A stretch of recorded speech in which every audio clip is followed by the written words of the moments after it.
If it was a conversation among physicians, that would be one thing. But when you're having a conversation to the public, you're not calling it a horse dewormer because that might be what you believe is the most accurate way to classify and address the drug. You're addressing it that way to make it sound ridiculous and foolish and stupid, and like everybody taking it and right. No, but it's not stupid because it's a horse dewormer. It's stupid because the antiviral properties haven't been proven in actual patients. Not because it's a horse dewormer. Yeah, no, wait, right there. I don't need to watch the video. Turns out I got f***ed up. God damn it. Wait, did you never watch the original video? What do you think that? No, pause it. So no, wait, no, wait, wait. Okay, but nothing's been proved. Byline at the bottom that's sitting there the entire again. Here's what I want you to do, Lycan. Here's what I want you to do, okay? This is basic human shit. I want you to go find a girlfriend, okay? And then when you're dating her, I want you to lie every single time where you go every night, but I want you to be half true with everything you say, and I want you to see how long she trusts you for. That's what I want you to do. Similar. That is the exact same. All right. Do you want to talk about vaccine shit? Talk about whatever the fuck you want to talk about. This is your moment. This is your time, okay? Oh god. All right, so just to be clear, all right, I'm not a fucking anti-vaxxer. He's an anti-vaxxer. All the anti-vaxxers I'm not. Start with Okay.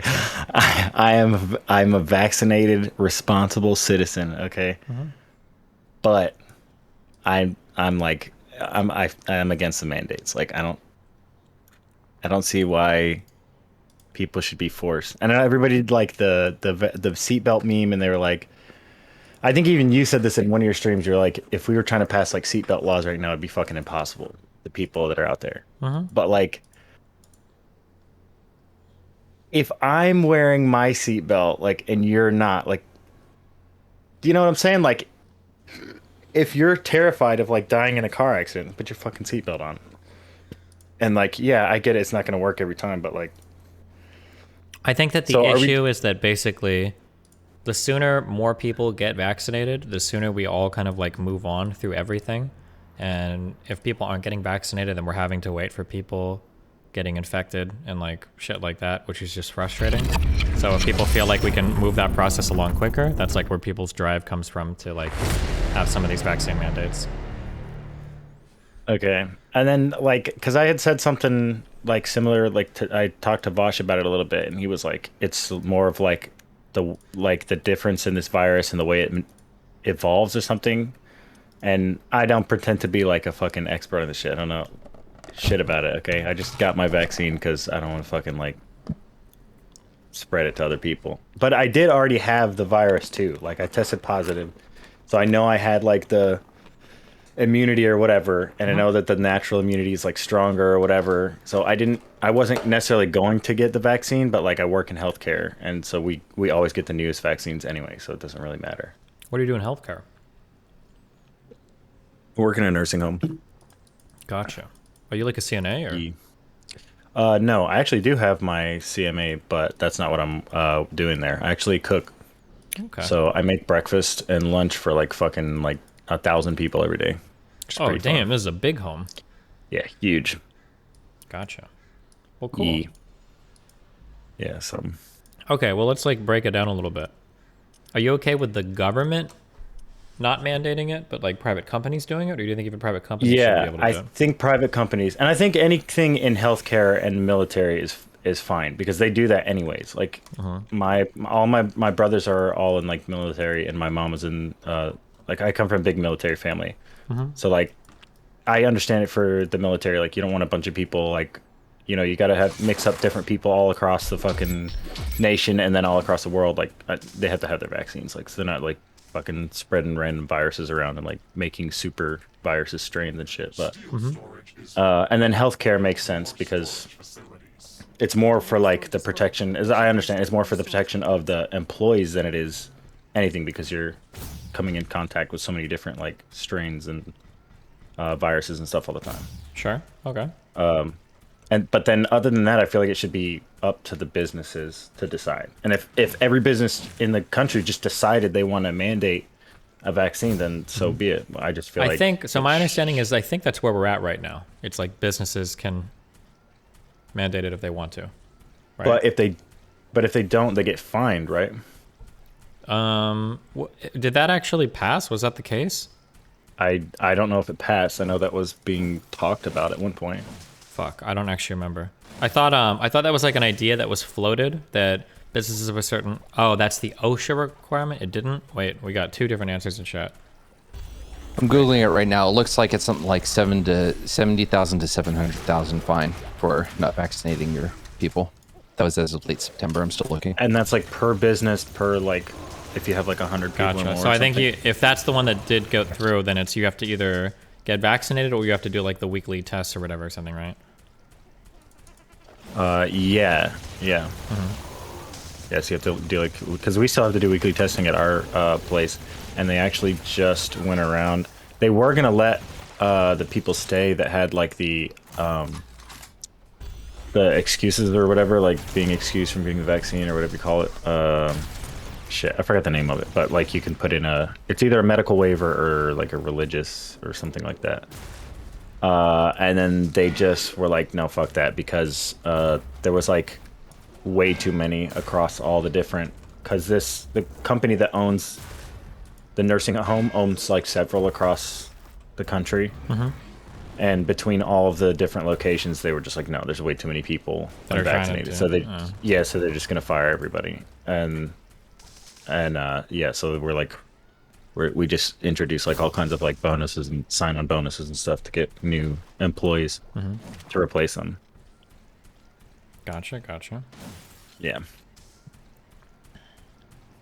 Yeah, I don't know. I guess it might come down fundamentally to this idea of like whether or not you believe you have some type of obligation or buy-in to society. I think you kind of do.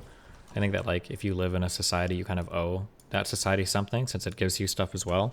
And I think one of those things is probably like taking minimum level precautions to not transmit deadly diseases to people or be like a incubator for deadly diseases. So insofar as that goes, I think it's okay to like say like, okay, yep, like there are some vaccines that you have to get.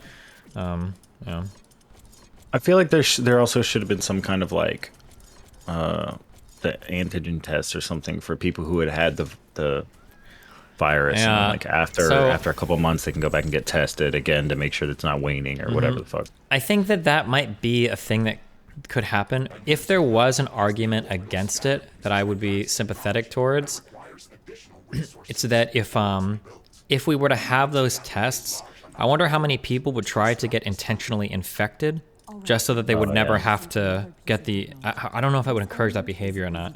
Okay, yeah, I see. Yeah, I don't know. Maybe it would like having chickenpox parties, but for COVID-19. Yeah. But I mean, like, I am sympathetic towards like if you have been infected one time and like, I mean, you have a lot of immunity. Like, why? Yeah, I can understand like the frustration from those types of people, but. Yeah, I don't know, like, and I haven't really talked about it a lot because I'm like, I don't want to like encourage people to not get vaccinated, because like one of the reasons, like, because I was like, at some point I was talking about it like super early on, whenever nobody like knew shit about anything, and this because the vaccines are a little different, like the Moderna and everything, but the way I see it, I think probably it is going to end up being like a much better vaccine. Kind of like, I don't know, if you could imagine like you're like a football team or some shit, and like all you ever did was scrimmage. You never like played your offense against your own defense, and then all of a sudden like somebody was like, hey, we should play our offense against our defense in practice instead of always scrimmaging against people. And you're like, what the fuck? When it's happening, you're like, oh, this is crazy, this is a crazy idea, but in the future we're probably gonna be like, all right, this is pretty cool. Okay. But I don't know, man. It just seemed like at first I was really spooked by it and nobody knew anything about it, and there's like, I think it was partly it was an issue that they publicized it so much that I remember one video that really scared the shit out of me was like the one where the lady, I was actually watching it live, that news conference where they're like, the nurse is like getting vaccinated or whatever, and then she gets a shot and then like she passes out, like, so they're like, this is supposed to be like the thing that's like encouraging everybody to get vaccinated. They were talking, and then she gets vaccinated, and then they talk some more, they pan to other people, and then she comes back to talk again or something, and she like ends up passing out or some shit. Really? And you're like, oh, okay. Yeah, it was like super fucking crazy. Like this was like on NBC or CBC or some shit too. And so then I was like pretty spooked about it. But then I wasn't like against it wholly, but like I had been taught, like, just venting to my wife and shit, and then I guess what what really like spooked me into like not talking about it was because her grandpa had started to talk about like getting it, and her grandpa's like fucking like 80, like definitely in the like the whatever you call it. He's at risk. Okay. And she was like wanting me to talk to him, like, and tell him what I was like, like my thoughts on the vaccine. I was like, what the fuck? Like, no, I don't. I wouldn't want to be responsible for that. Like, he's in the risk group and he needs to get it. Like, it's like, I still think it's spooky, but like, obviously we're not at risk. He's 80 years old. Like, if he fucking gets it, he could fucking die. Like, there is like a really weird thing that some people get when it comes to, I know there's something when it comes to seeing blood, and there's also something when it comes to getting shots where it will like make people faint. And not like wussy people, but like really big, like manly men. Like there's like, it's just like a weird thing. I don't know what it is or what it's called, but I've heard stories like this before of like, there are some people that just, when they get a shot or when they see blood, they just like literally faint. I don't know what it is or why, but I don't know. Or some people have like a lot of trouble, like seeing their own blood is apparently really, really hard for some people. Like if you get like a blood draw and you watch the blood come out, like it really fucks with some people's heads, like hardcore. I don't know why. But. Yeah. Well, there's something, and this is what I was thinking about this today, is I was listening to this guy. There's this guy I listen to on YouTube. He's like a doctor, and he just does like objective like updates on the data that's coming out about like the vaccine or whatever.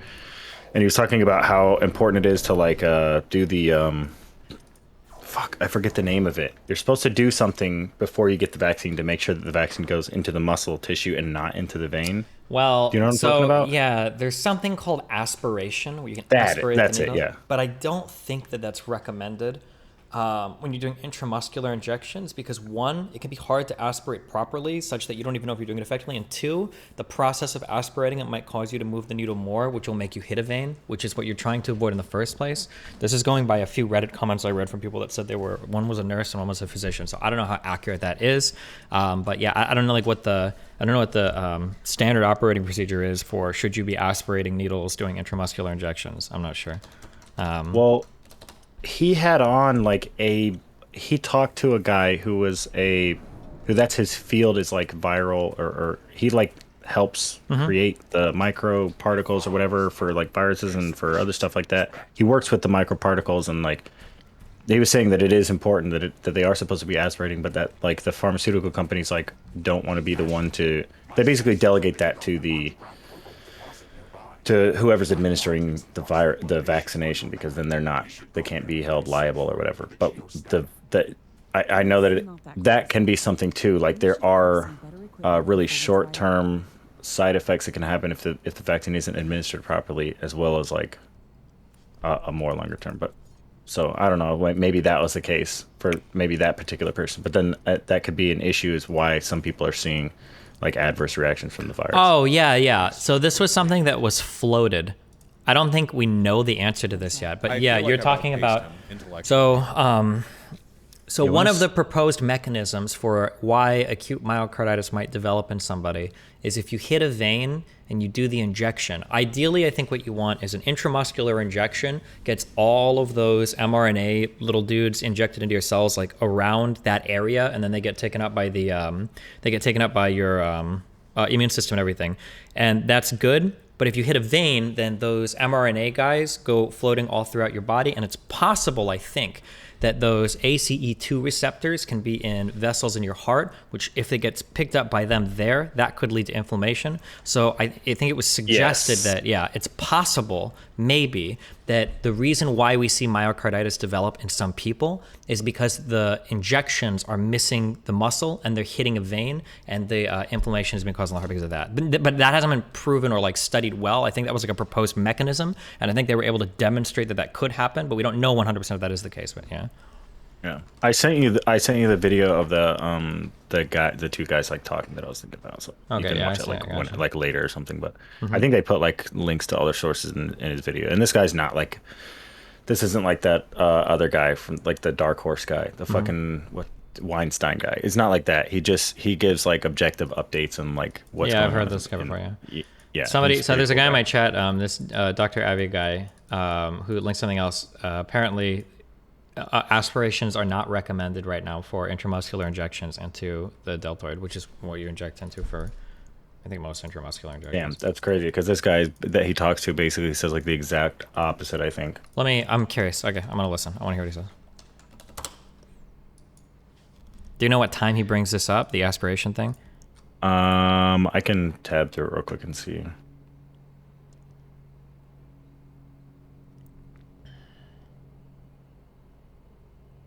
When I trained as a nurse, it couldn't have been made more clear the importance of why you must aspirate when administering an intramuscular injection. I'm shocked that the guidelines now state it's not necessary. Something else that's really shitty, but is a case too, is sometimes old people suck.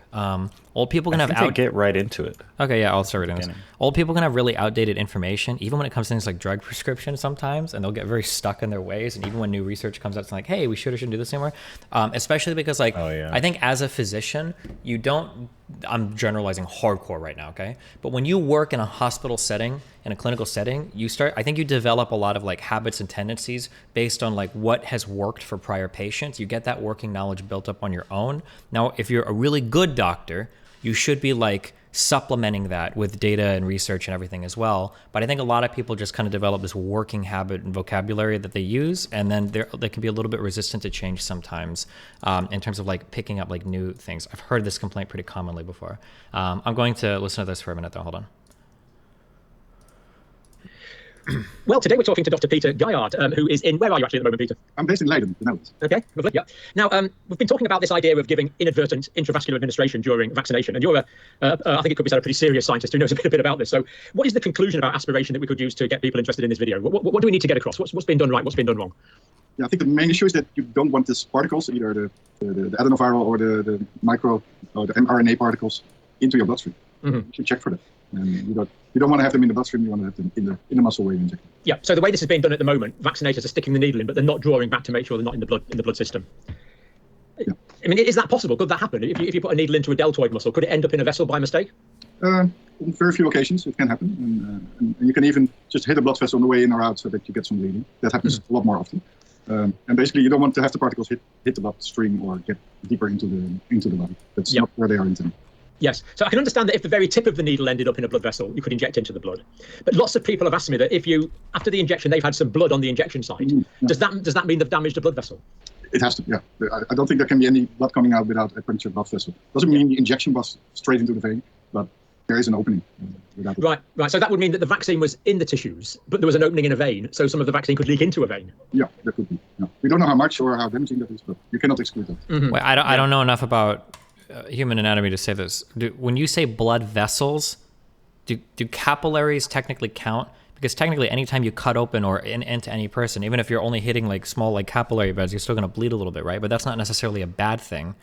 Yeah, that's what I wasn't sure about that either. Fuck, this is like the limit of my. Because I had to get 2 flu shots and the COVID vaccine, and like there was blood on my little Band-Aid like every time. Like, yeah, but I'm pretty sure that's normal. So like my understanding. Yeah, that's what I thought. Yeah, so you have things called oh god, I think veins return deoxygenated blood, and then you've got arteries that carry oxygenated blood. Yeah. But like branching off these things, you have like all of these itty bitty little tiny blood vessels that like are what carry blood out to individual things, and these things are called capillaries, right? And I think the goal when you do an intramuscular injection is to like kind of like saturate these capillaries, but you don't want to hit like a vein or whatever. Is like the goal when you do these injections. But like just seeing a little bit of blood, I don't think is bad. That doesn't mean you've hit like a major artery or a major vein or something. Like I don't think that's necessarily cause for concern. Yeah, I don't know. That's why I was like, when he said that, I was like, wait, what? I've bled like every time I get a vaccine, so I don't know. Okay, hold on. Yep. So before we get into the detail, is there any practical application to this video? What advice would we like to give national agencies? What advice would we like to give individuals? Yeah, I always start with the individual. I think I concluded a piece that I wrote, but you can always ask or demand basically that they check for the absolutely, yeah, that they didn't hit the blood vessel, because it's your own arm, it's your own body, and Nowadays, it's easier to ask because there's more pressure to get vaccinated, so you can get another doctor to do it or another injector. In the earlier days, it was more difficult because they would just simply say that you're back in the queue whenever you're up again, and that could be a few months later. So I think now it's easier to ask. I know a few people who did. I certainly asked for it. And the doctors are trained to do it. The nurses are trained to do it. Mm-hmm. So what happened when you asked to get it? What happened? Well, it was a GP and a friend. We're just going to read this real quickly. Sorry. Administering intramuscular vaccinations is a basic nursing skill. The process of administering an intramuscular injection includes delivering small volumes of a solution deep into designated muscle tissue. Aspiration is heralded as a safety mechanism to reduce the potential injection of unwanted solutions directly into a blood vessel. However, aspiration, which was once a standard of care, is now a questionable practice within the clinical setting. Choice of an injection site is relevant to avoid injuring adjacent structures such as nerves or major blood vessels while ensuring the muscle mass can absorb the medication volume being administered. The CDC primarily recommends the deltoid muscle as a site of choice for children aged 3 and above, as well as adults receiving IM vaccinations. The deltoid is considered ideal for this population because it is a well-developed muscle that is surrounded by small vessels that are unlikely to enable the administration of an injectate and consists of anatomical and marks that can be incorporated to reduce nerve injury. The IM vaccine must reach the muscle tissue site for optimal immune response to occur. In order to reach the muscle mass, the use of longer needles is recommended. Longer needles are associated with reduced pain, erythema, and edema when compared to shorter needles because they facilitate the delivery of the vaccination deeper muscle mass. I think these have to do with bleeding. Hold on. Erythema. Erythema is a superficial reddening of the skin, usually in patches, as a result of injury or irritation causing dilation of the blood capillaries. So it reduces pain, erythema, and edema. Edema is swelling caused by excess fluid trapped in your body's tissues. Okay. Compared to shorter needles because they facilitate the delivery of the vaccination deeper muscle mass. The Immunization Action Coalition recommends basing the selection of needle length on the prescribed route, size of the individual, and injection technique.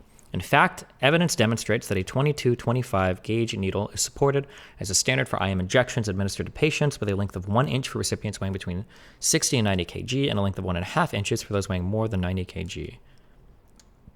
With the decision of injection site location and needle size determination developed in the science, the exact relevance of aspiration prior to injection is questionable. The practice, in terms of the likelihood of protecting the patient from inadvertently injecting into a vessel, given the vascular anatomy, is interesting since the likelihood of blood return appears to be low. The debate among clinicians regarding the necessity of aspirating to assess for blood return prior to IM vaccine administration is also relevant because of the potential of unnecessary pain, particularly if the step is not absolutely required. The discussion is further complicated by inconsistencies in procedural manuals and guidelines regarding the recommendation of whether or not to aspirate for potential blood return. The host of varying recommendations without scientific support contributes to clinical uncertainties. Underlying these uncertainties is the need for a clear understanding of the likelihood of blood return with aspiration, and therefore the real risk of inadvertently administering the vaccine intravenously. The goal of the observational study was to estimate the proportion of blood return with aspiration in adult patients. The hypothesis is that the chance of aspiration of blood with IM vaccinations is minimal, and thus the risk of intravenous administrations is unconfirmed. This is the methodology. So we do a prospective observational research study that was approved by the Institutional Review Board. Sample size was chosen to give sufficient precision for estimating the risk of blood return with aspiration. Assuming that blood return occurs in approximately 1% of aspirations, a sample of at least 300 intramuscular injections allows for the estimation of the likelihood of blood return with aspiration that is no greater than 0.6 percentage points with the sample size using the confidence interval.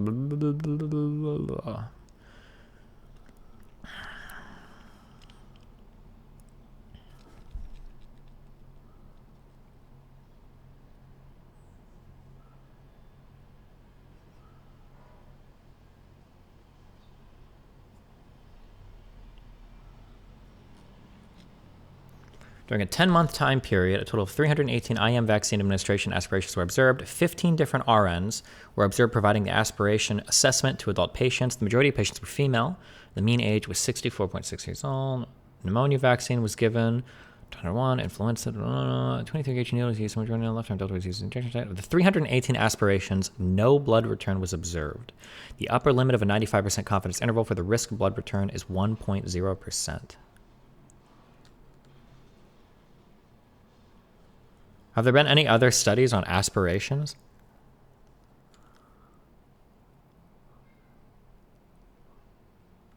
asking me. I don't know. Oh, Avi was the one that linked this. Oh, okay. Sorry, if I can interject real quick. Why the focus on aspirations? Just because every time I've ever had a shot, the doctors I don't know, seem to avoid me flexing or trying to get it into the muscle. So the goal of aspiration is that the idea is that if you've hit a blood vessel or something that you're not supposed to, then if you aspirate the needle, if you pull back a little bit, you'll pull some blood out and you can see, oh, this needle is not where it's supposed to be. Okay. That's the goal. All right, listen. Oh, okay. I could explain it first, and he obviously did that. And you're still friends? We're still friends. Good. So, really important point. If I'm going to get a vaccine, this is into my body. I am in control of this. And if I want aspiration, I should get vaccination. Aspiration, I should get vaccination with a vaccination. There's no ambiguity about that, I don't think. No, well, in practice there is, because there's quite some pressure put on the system. I don't know on who exactly, but it's not always welcome, if you ask. It is, that's correct, yeah. So we believe that this idea of inadvertent intravascular administration is a potential variable causing unwanted side effects. What sort of side effects could happen if you gave this vaccine into a vein instead of into a muscle? Or potentially happen? What sort of interactions could there be in the body? Yeah, what I know, I personally developed these small lipid particles as a scientist, as a drug developer. And what I know is that it can induce, just by having a small amount in a higher concentration in the bloodstream, you can get an infusion reaction, which is also dubbed as the allergic reactions that people can get. And now need to wait for 15 minutes. This got me actually looking at how do they inject it. That started my whole interest in this specific topic. Mm-hmm. But the first thing that can happen is an immune response and complement activation, the immune system responding to a particle. Any particle. So if these guys are doing, why not? Okay, get better microphones. Fuck. What is?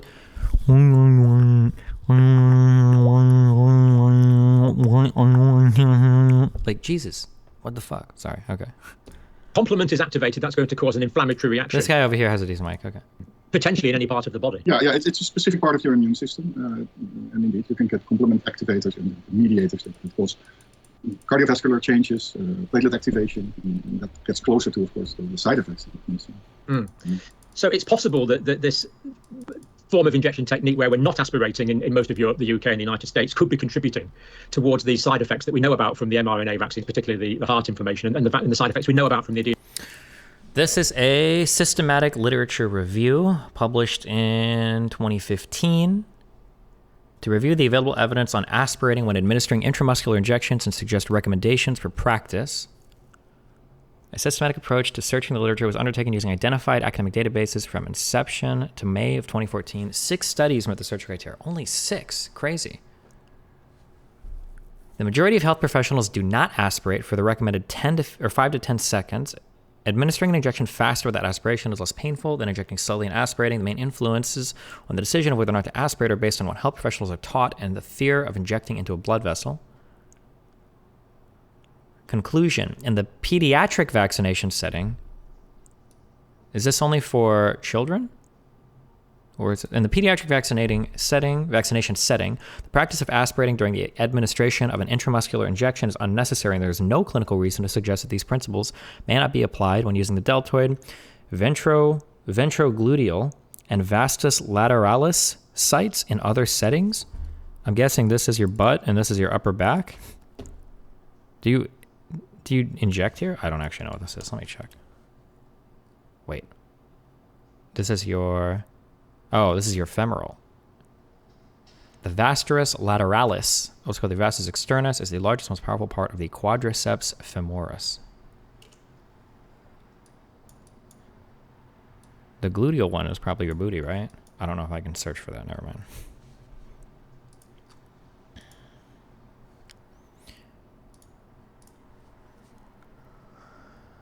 Owing to its proximity to the gluteal artery, aspiration when using the dorsogluteal site is recommended. Nurses must be supported in all settings by clear guidance which rejects traditional practice and facilitates evidence-based practice. Okay. Virus vector vaccines, which is the thrombocytopenia. That's a scientific possibility. Well, I don't know if it goes that deep and long. It's always concentration dose dependent and an individual if they happen to be unlucky enough to get into that sequence of events. Yes. I cannot say. You should just if you're making videos, just check the mic. What is this? I actually can't understand what some of this guy's saying. And an individual if they happen to be unlucky enough to get into that sequence of events. Yeah. Sequence of events. I cannot okay. say it's directly causative, But if it doesn't get in the bloodstream, it wouldn't do anything. So there could be other factors that we don't know about. Yeah. But preventing the vaccine getting into the bloodstream would take away one potential variable. Yes, in the first one. So I think it's the easiest one to eliminate the chance. So what is a lipid nanoparticle or lipid particle? What are these things? So the mRNA in these vaccines needs to be protected and stabilized because of what The manufacturing of these LNPs, the lipid nanoparticles, these were like the really, I think these were the huge technological breakthrough, because the manufacturing of these LNPs is so unbelievably complex and so difficult to do. And then it's also one of the newer parts that people get scared of, because I think these things are like permeable into, like, they penetrate like the blood-brain barrier. So people, like, if you've got LNPs floating around in your blood, it'll like blow your brain up or some shit. That's what that one Canadian doctor was saying. What? I think that's what some of the like being scared about it getting into your like getting intravenous was too, because if they can get into your bloodstream and then they get into your brain and they can like cause adverse side effects. Or Sure, potentially, but I mean, like, a lot of stuff can like permeate blood-brain barrier stuff that doesn't necessarily like kill you or fuck you, but yeah. But okay, wait, closed caption. otherwise eliminated and break down too quick to get the effect of having the protein of the coronavirus expressed. So they are formulated in lipids, in body-owned lipids. And another lipid to capture the charged mRNA, and they're pegylated to keep them stable as a particle. Otherwise, they stick together and form larger clones.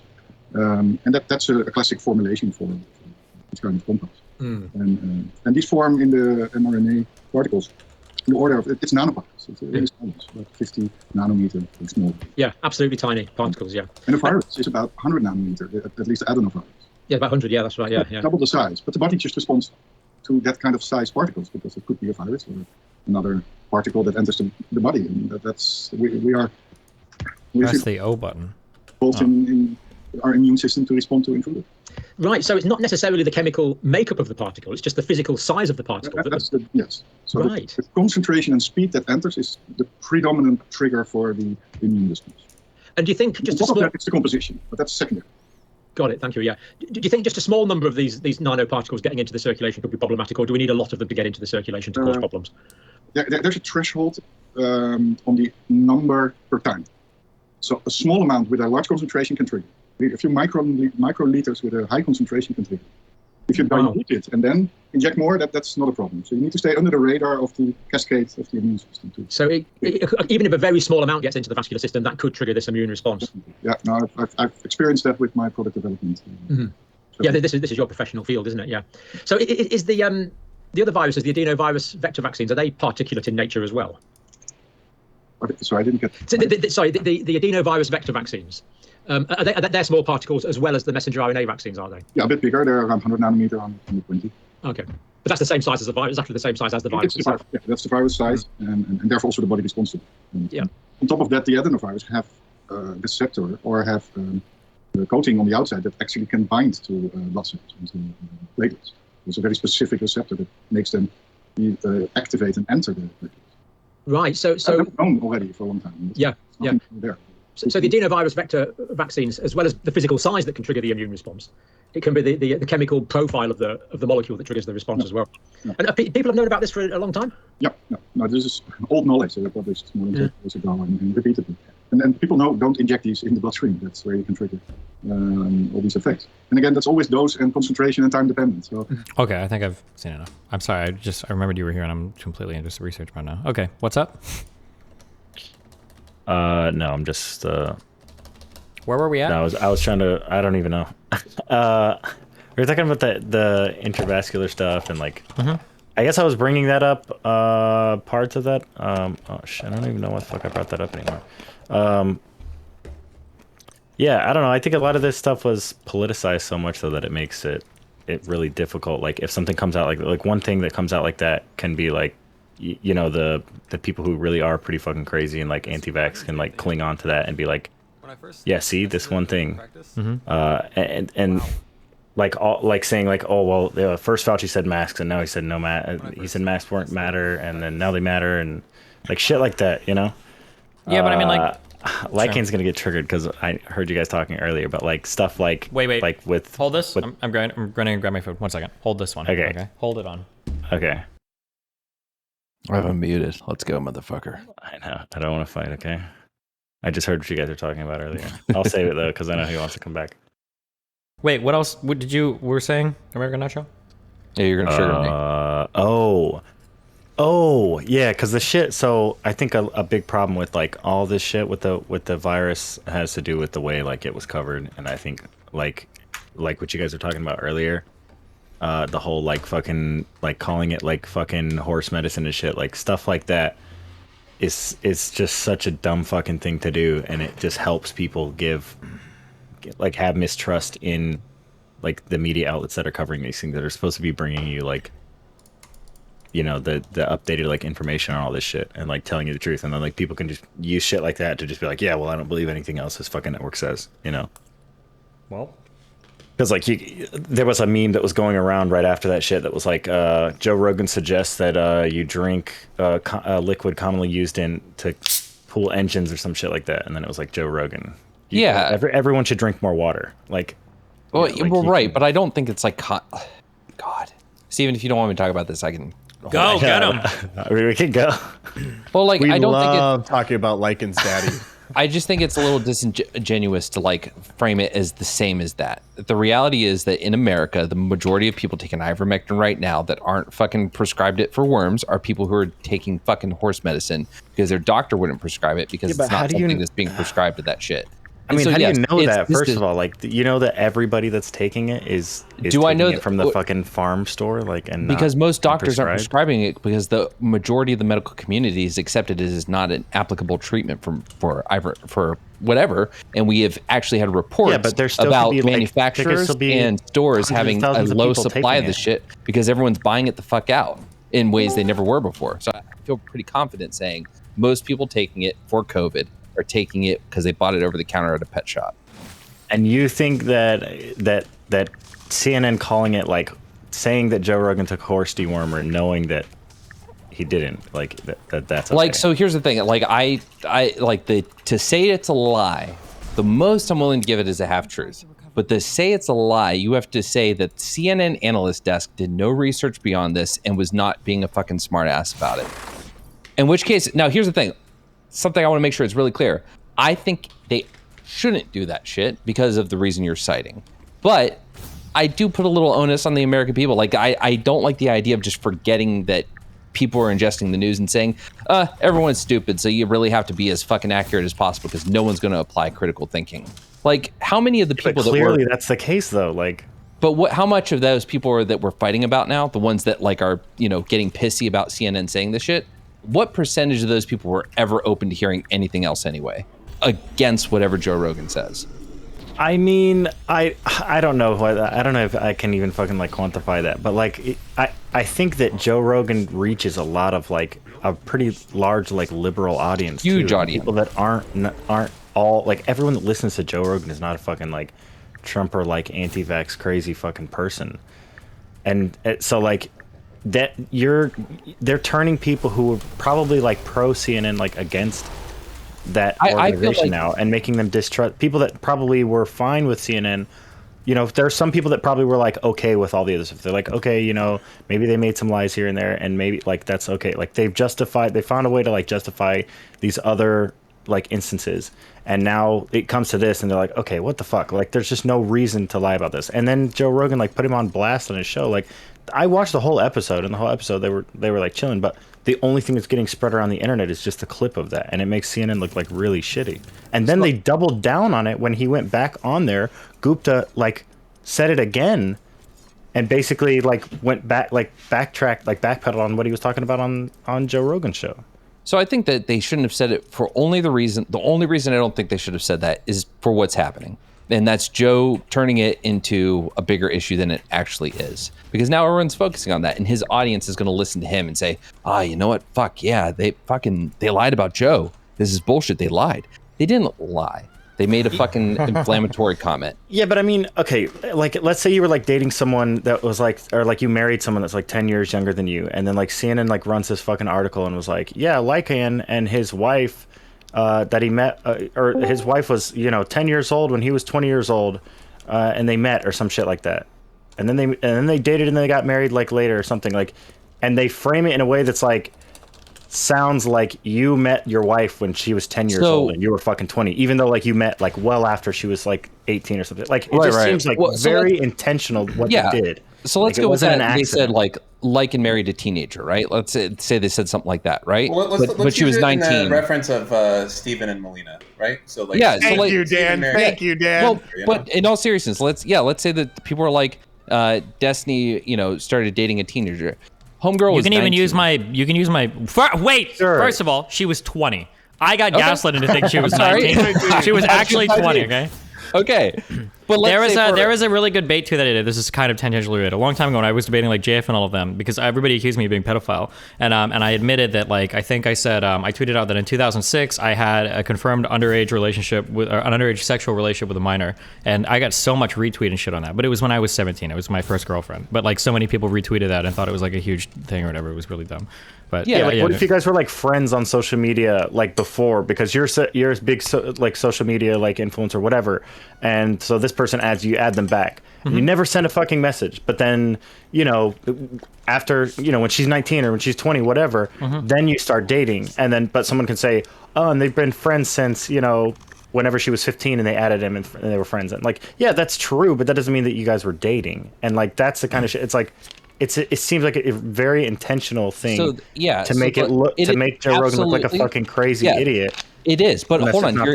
Here's he is a crazy idiot because he probably had to either has a crazy fucking doctor in Austin or whoever called in the prescription, or the doctor, just like, I don't want to lose Joe Rogan as a fucking patient. But like when the majority of the medical community is not prescribing it for that fucking reason, and Joe's getting it, that provides credence to it when he's announcing it to his public. So the more important thing is, Joe is taking this fucking crazy medicine that he shouldn't be taking, and it's fucking dumb. And now, should CNN have just fucking focused on that and not made the horse joke? Yes, and it is being proved by this conversation alone that he should have done it for that reason. Period. End of story. But to imply that it's like him saying like something as stupid as Joe Rogan drinks fucking, car coolant, aka water. Like that's not the same, because the majority of people. I mean, it's pretty close, like because technically that's true. Like, water is used as an engine coolant. Like that's true. So you could say that every time in the old cars, radiator, or whatever the fuck, or. When our vans were like garbage and my carpet cleaning job, I thought you were supposed to use like radiator fluid that had like a higher melting point. But what we would do is, because our engines would keep overheating, we would just keep refilling the coolant with water from our water tanks in the back. But it would always like burn off, so you'd have to refill it like every hour or two. I didn't know there were actual cars that used water as coolant. Did any of your teachers ever do like the dihydrogen monoxide like trick with you guys in school? Yeah. Okay. It feels like that to me. It's like, this is technically true, and you can spin it to be any kind of way you want to. Like, I need you guys to like sign this petition because there's dihydrogen monoxide in the water fountains and this and that. It's in the bathrooms. Like it's like whatever, and then you find out like, oh, dihydrogen monoxide is just water. Like, I don't know. I mean, the point. The point should be here is just that it's a false claim, and there's no reason to make a false claim when you could just make a true claim and make the same point. So is it a lie? Well, it is false. The majority of people are getting it. Like you say false. So hold on. When we call it false, half-truth, lie, we lose value in those statements if we're not incredibly accurate about why we call it that. Okay, here's a question. Black, if I were to say that you took fucking like. That people are taking animal antibiotics to like treat themselves for like some bacterial infections, and I was talking about penicillin. Do you think that would be a lie, or what? How would you describe that statement? That would be misleading, half truth, whatever. Because that's a fucking well-known medicine that's being taken. This claim was worse. But there is room this claim for was even straight up wrong. There's room for fucking joke because no one knew about ivermectin until people started fucking taking it from the pet shops. No. Well, wait, hold on. Qualify that statement. The majority of people. I'm sorry. The majority of people did not know about ivermectin. It wasn't like mainstream. Yeah, in the United States, that wasn't like mainstream news, right? Yeah. Okay. Exactly. So the average person didn't know about it. So there is room to joke about, dog, he's taking horse dewormer, because the majority of people are getting it from the fucking pet shop. It wasn't. Wait. A couple things. It wasn't a joke, but the reason it's a false claim is because he didn't actually take horse dewormer. Ivermectin pills are not horse dewormers. Yes, horse dewormers come in a specific vector. prescription, yes. But he goes to his Twitter account and says, I was prescribed ivermectin. And by saying that, he's saying he's taking the exact same thing all the fucking crazies are taking. It's not the exact same thing, actually. It's the same active, it's the same active ingredient. For all intents and purposes, saying he's taking the same thing that the crazies are taking. And that's fine, and that's fine, but the point is, when you phrase it as it's a horse dewormer, you've made a false proposition and you open yourself up to rightfully being called a liar. At minimum being said you're making a false statement. And and now you have all this trouble to deal with. You have this whole thing to deal with because you just decided to go the extra step and make a false claim instead of a true one. That's what I was trying to say. Like, there's definitely a valid criticism to raise against Joe Rogan and like him, like encouraging people to potentially go and do dumb shit like that. And it's the same issues that I had with CNN. Like, looking back, because I fell for a lot of the shit, to be honest. Like, I was on the Trump train for a little while, but like looking back, I'm like, there is so much valid criticism to be made against Trump and like all the failures during his administration. There wasn't a need to go the extra mile. They ran stories talking about like how he put fucking ketchup on a well-done steak when he went to like the best steakhouse in America. That was a real fucking story they ran. So I think what's bothering me, there's just so much better criticisms they could have levied instead of going to these like petty little attacks on people. And I think I've been consistent in that I wish they hadn't made this. There were better things to go after. It was inaccurate, and we're obviously dealing with the fallout. We've lesson hopefully learned by CNN. No fucking memeing, because, whatever, it turns into this. And, maybe CNN shouldn't be fucking memeing because it's one of the few news organizations. They weren't memeing. Why do you mean they were memeing? Why do you keep saying they were memeing? They weren't memeing. It was an attempt to mislead, to make the medicine seem less. You said yourself you don't know if on the back end they were aware or not, and whether or not. I don't know, but it doesn't matter. It's not relevant. That is an attempt to make. You're trying to damage, right, the appearance of this medication. Like, yes, it was the lazy way to do it by calling it horse dewormer instead of saying Joe Rogan is taking a medicine that has not been proven or shown in any way, shape, or form and is often cited by wrongfully read studies to have any effect on COVID. Look at this dumbass. Yes, can I ask a question real quick? Hold on 1 second. So the question here is on percentages. So before COVID, what percentage of usage of ivermectin was for animals, right? Because I don't think any of us would have an issue if the cure for COVID or something like that was aspirin, and everyone's saying, Joe Rogan is taking literal headache medicine. So the question comes down to is what percentage? Well, it's weird. It's weird to talk about percentages because if I had to guess, total bullshit, by the way, my guess is that the percentage of almost every single medication on Earth is going to be disproportionately in favor of animals, just because there's so many more animals than humans. That'd be my guess. Like, there's probably way more animals that have used like antibiotics than humans, because don't we have like so many animals per human? Like, so that's probably always going to be the case. Well, at one point in time, vitamin B12 was mostly given to animals. I think we can certainly make that a case, but if this is a prescription drug that no one had really heard of before, and the only usage for the most part was towards animals, I don't think it's that crazy to do that. Again, just on the same thing of saying that if he was saying he took aspirin, if CNN was saying, and he's taking a headache drug, and then you get a bunch of people like, it's not just a headache drug, it's actually good for lowering your risk of heartaches, or whatever. So Dan, can I just respond to that? So it's actually not the case that it's ivermectin. Certainly it's more known now, I'll grant that, but it's not the case that it was this like arcane medicine before, even in the United States. I'm not saying, I'm asking what the majority usage before was. Oh, but if that's your standard, if your standard is majority usage, then you're going to start. Let's say vast majority. Like so let's say 90%. I would put it that way. Yeah. At one point in time, you could. It wasn't. Okay, we're not talking about one point in time. We're talking about now. Okay, in 2005.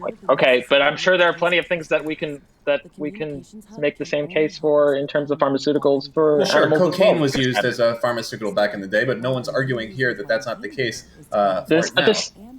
I'm just not understanding the point here. Like, what? Okay, let's say I don't know how it can be so difficult. Like, there's a lot of uses for different products, but if the majority use that everyone understood, for the most part, is into a single bucket, I don't think it's unreasonable for people to classify as that. Now, I can come up with more examples. I'm just using the aspirin one. The problem is that what is the goal of, what is the utility of that classification? If it was a conversation among physicians, that would be one thing. But when you're having a conversation to the public, you're not calling it a horse dewormer because that might be what you believe is the most accurate way to classify and address the drug. You're addressing it that way to make it sound ridiculous and foolish and stupid, and like everybody taking it. Right. No, but it's not stupid because it's a horse dewormer. It's stupid because the antiviral properties haven't been proven in actual patients. Not because it's a horse dewormer. Yeah, no, wait, we're right there. We're right there on my fucking thought. So yes, you're right.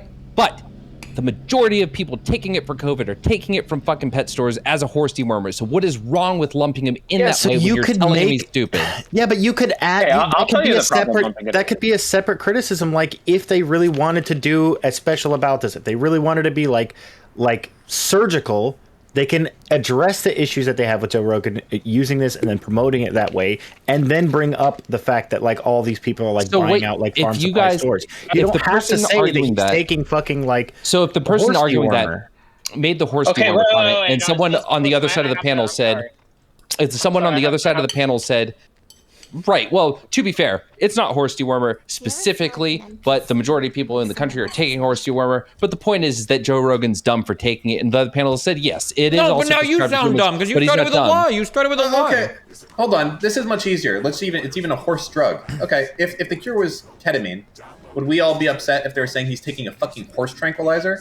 Someone brought this up in chat. Like, again, ketamine has uses in fucking humans. Yeah, exactly. So does ivermectin. Well, yes, but again... Well, wait, what if somebody went to do ketamine treatments for, like, depression or something, and you're like... People do ketamine regular... Yeah, I know, but let's say you do that, but then somebody says, like, oh, you're gonna go take a party drug to cure your mental illness? Good job, dude. Like, ketamine is well known by people. It is already well known, so there's no real room for fucking making the joke Joe Rogan's taking fucking horse tranquilizer. There's no room for that because we all know about it. So it's like, actually ketamine's like used for other fucking things, right?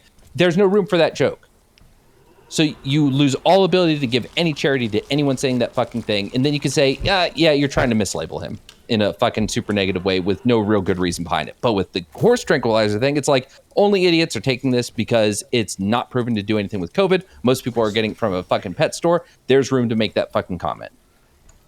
By the way, I would just add that I'm actually very skeptical. The majority of ivermectin does go to animals. It's used maybe in the United States it might, but I'm not even sure of. Right, and in my comments on Reddit, that's exactly what I said. I don't think that's true.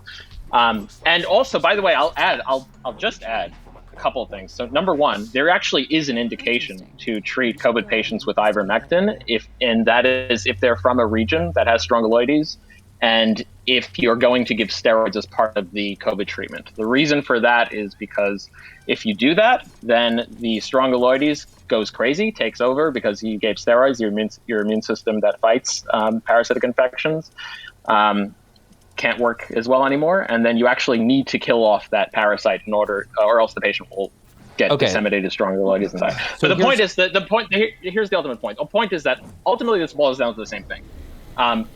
I don't understand how anyone can get past this. It's a false claim. And you could make a joke without... And I don't even know if it was a joke. It didn't read like that to me. It wasn't a joke. Even if it was. It wasn't a joke. No. It was meant to make... It was meant to ridicule. That was the point. We have some time before the attack. Yeah. And so the point is if your goal is to discredit someone and ridicule them, and you are doing that by relying on a false claim, you... Not only will that backfire on you, but you go against your goal because if he calls out that false claim, like that's going to have the opposite. He's going to be vindicated. And not only that, but like the timing is really shitty too, right? Because we already have like a large swath of the country that's like CNN is fake, like fake news. Agreed. Like yes, I agree. It's like the cherry on top. Like it's an easy way for people to just like put the nail in the coffin and be like, yeah, fuck CNN forever. What bothers me is two things. One, it feels like we're jumping through a lot of hoops to not give any charity to CNN's take. And second, it bothers me that people seem to care more about CNN making a flippant comment, I understand. If you thought CNN is lying, I understand why you focus on it. But if we focus on it as a flippant comment, I don't understand why people hate that more than Joe Rogan's pissy attitude and being upset that they made that fucking flippant comment. No, start weaponizing that. We hate Joe Rogan more, but the thing is, we can control what we say on our side. Wasn't this like in the byline at the bottom of the screen too, like sitting there the whole time? Like, Apparently I missed the segment. I saw like the little clip of them showing his Instagram story and then like making some commentary, but I missed, I guess, a panel where they go back and forth on this. It was like a 3-minute video that we watched and it wasn't until the very end that they brought in another lady and she finally said like, this is actually a drug that's been prescribed to like hundreds of millions of people. It's well known for this. But why isn't Joe Rogan talking about that? And it's like, well, at least we had someone come in and fucking correct the record. Like, because even when I watched it, I was I said that I think my final ruling was that this video was as close as you could get to a flat out lie without being there. It was that close. We can watch the whole video if you want. Actually, fuck it. Somebody link it. Somebody link the CNN. Yeah. Link it. We'll watch it. And by the way, fuckers, like, if you ever wanted to fucking make your Joe Rogan liking Sims over him for nothing comments, they're dead now. They're fucking done. No, you've been on his dick for too many years for that to happen so quickly, my friend. It was actually only 1 year. All of 2018, I watched like all his fucking things. Yeah, but you kept defending him till. Hey, Tabor, why don't you calm down? But hey, I'm trying to dispel this rumor that I hate women. Okay, hate Lycan too. I'm kidding. Adriana's gone and she's never coming back because of you, Tabor. Thanks. That's a flat out lie, and you know it. Link the video. Who has it? Not I, said the fly. Okay, never mind. I got it from CNN. Okay, we're watching this on my stream. Good luck. More breaking news this evening. Joe Rogan, an extremely popular podcaster, announced on social media today that he has COVID. Joe Rogan announces he has COVID, praises horse dewormer ivermectin. That's the little title for this thing, but okay. Rogan has said young, healthy people don't need to get vaccinated. In his statement on social media, Rogan said he has taken several therapeutics to recover. I don't need to watch the video. Turns out I got They COVID. fucked up. God damn it. Wait, did you never watch the original video? What do you think? No, pause it. So no, wait, no, wait, no, wait. You're gonna watch the whole thing now. You're gonna watch the whole thing now. I'll top 1.5 it. Okay, here we go. So we immediately threw the kitchen sink at it. All kinds of meds, monoclonal antibodies, ivermectin, Z-Pak, prednisone, everything. One of those drugs he mentioned, ivermectin, is something more often used to deworm horses. CDC says there's no evidence it works on COVID. Its increased usage has only led to a substantial increase in overdoses after a push by some on the far right seeking vaccine misinformation. Perspective now from our chief media correspondent and anchor of CNN's Reliable Sources, Brian Stelter, and Dr. Lena Wen, a CNN medical analyst and former Baltimore Health Commissioner. Brian, this is obviously someone who has said on his podcast that healthy young people probably don't need to get vaccinations. What's he saying about his condition? Yeah, and he is one of the most influential figures in all of media, especially among young men. He has a podcasting deal with Spotify worth $100 million, but in the past he has downplayed the vaccine. And in this case, he seems to have admitted he has COVID because it's hurting him in the pocketbook. He had to postpone or reschedule one of his upcoming stage shows. So you'd think the economic consequences might get people's attention and make people think, make his fans think differently about the threat of COVID. But he's trying to portray this as if he is feeling better now, he's doing better now because of this cocktail of drugs and medications that he has taken. Of course, some of these are under emergency use authorizations. Others have been, discouraged by the CDC and the FDA. But when you have a horse deworming medication that's discouraged by the government, that actually causes some people in this crazed environment we're in to actually want to try it. That's the upside down world we're in with figures like Joe Rogan.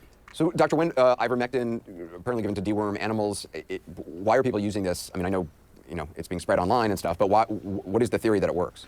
So it's 2 minutes and 20 seconds into this video before this lady on the right, thank God, and this is the only reason why I said this whole video wasn't a flat out lie, is because this lady on the right actually knows what she's talking about. But up to this point, if you've been watching this, in your mind, Joe Rogan is literally eating fucking horse paste like a dumb fuck. Hold on.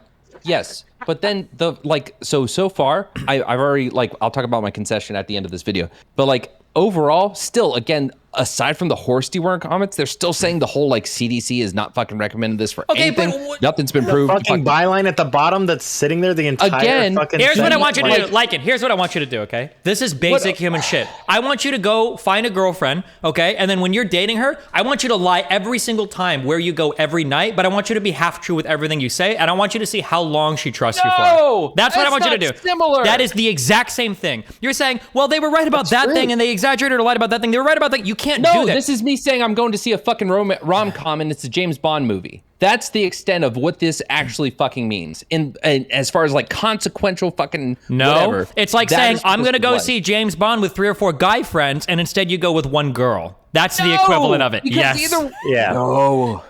That's the equivalent of it. Finish the video. Okay, we're watching. You could get away with that a couple times, but you can't. You get away with that 1 or 2 times tops, and then your relationship is toast. That's what you get. Okay, hold on. Well, I think there are some people who want to believe that there is a magic pill for COVID. Now that you're watching it, Do you think what? Lycan, do you think it was a joke? You were mentioning about wait, jokes. hold on, wait. 2 minutes, we'll finish it, and then he can answer. Although we already know the answer, but yeah, one second. Agree that it works. Well, I think there are some people who want to believe that there is a magic pill for COVID, which of course we would all want. But this is the main issue. So with ivermectin, not only is it that we know, not only are we saying that there's no evidence it works, it goes beyond that. We actually know that it doesn't work. There was a systematic review looking at 10 randomized controlled trials that have been done, that were done in different countries, looking at different doses of ivermectin, and they found that there was no benefit for ivermectin in reducing mortality, death to COVID-19, no reduction in symptoms or duration of symptoms for COVID-19, so it does not work. And so when everything is risk and there is no benefit, then this is not something that should be done. And I think the greater harm here is that it provides this false reassurance. People are now going about not getting vaccinated, saying that they can do whatever they want with the understanding that there is this magic pill to save them at the end of the day, except that it's not a magic pill that actually works. And then real quick, so 3 minutes and 20 seconds, she still hasn't explained why people would think it would work, number one.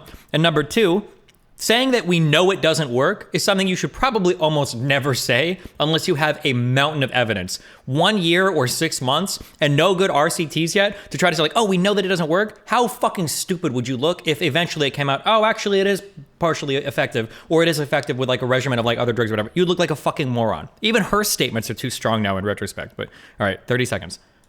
Downsides of taking it? Well, every medication has side effects. And in this case, especially because people are using doses that are totally inappropriate. I mean, ivermectin is used in humans for things like parasites and scabies, but those are at low doses. When people are taking them in the very high doses as given for livestock, for horses, for example, then they could get nausea, vomiting, diarrhea, severe skin rash, extremely low blood pressure, and permanent liver damage. You could also die from overdoses of ivermectin. And I hope that people realize this and heed the advice of public health experts rather than Joe Rogan. Dr. Lena Wan, Brian Salter, appreciate it. Okay. Okay. Yeah. So first. First thing. Can you rekey Cake's API keys? I already did it. Okay. Second thing. I don't like that, and I think that was wrong. But let me get the full thought out before I get fucking bombarded. Okay. Iron deposit depleted.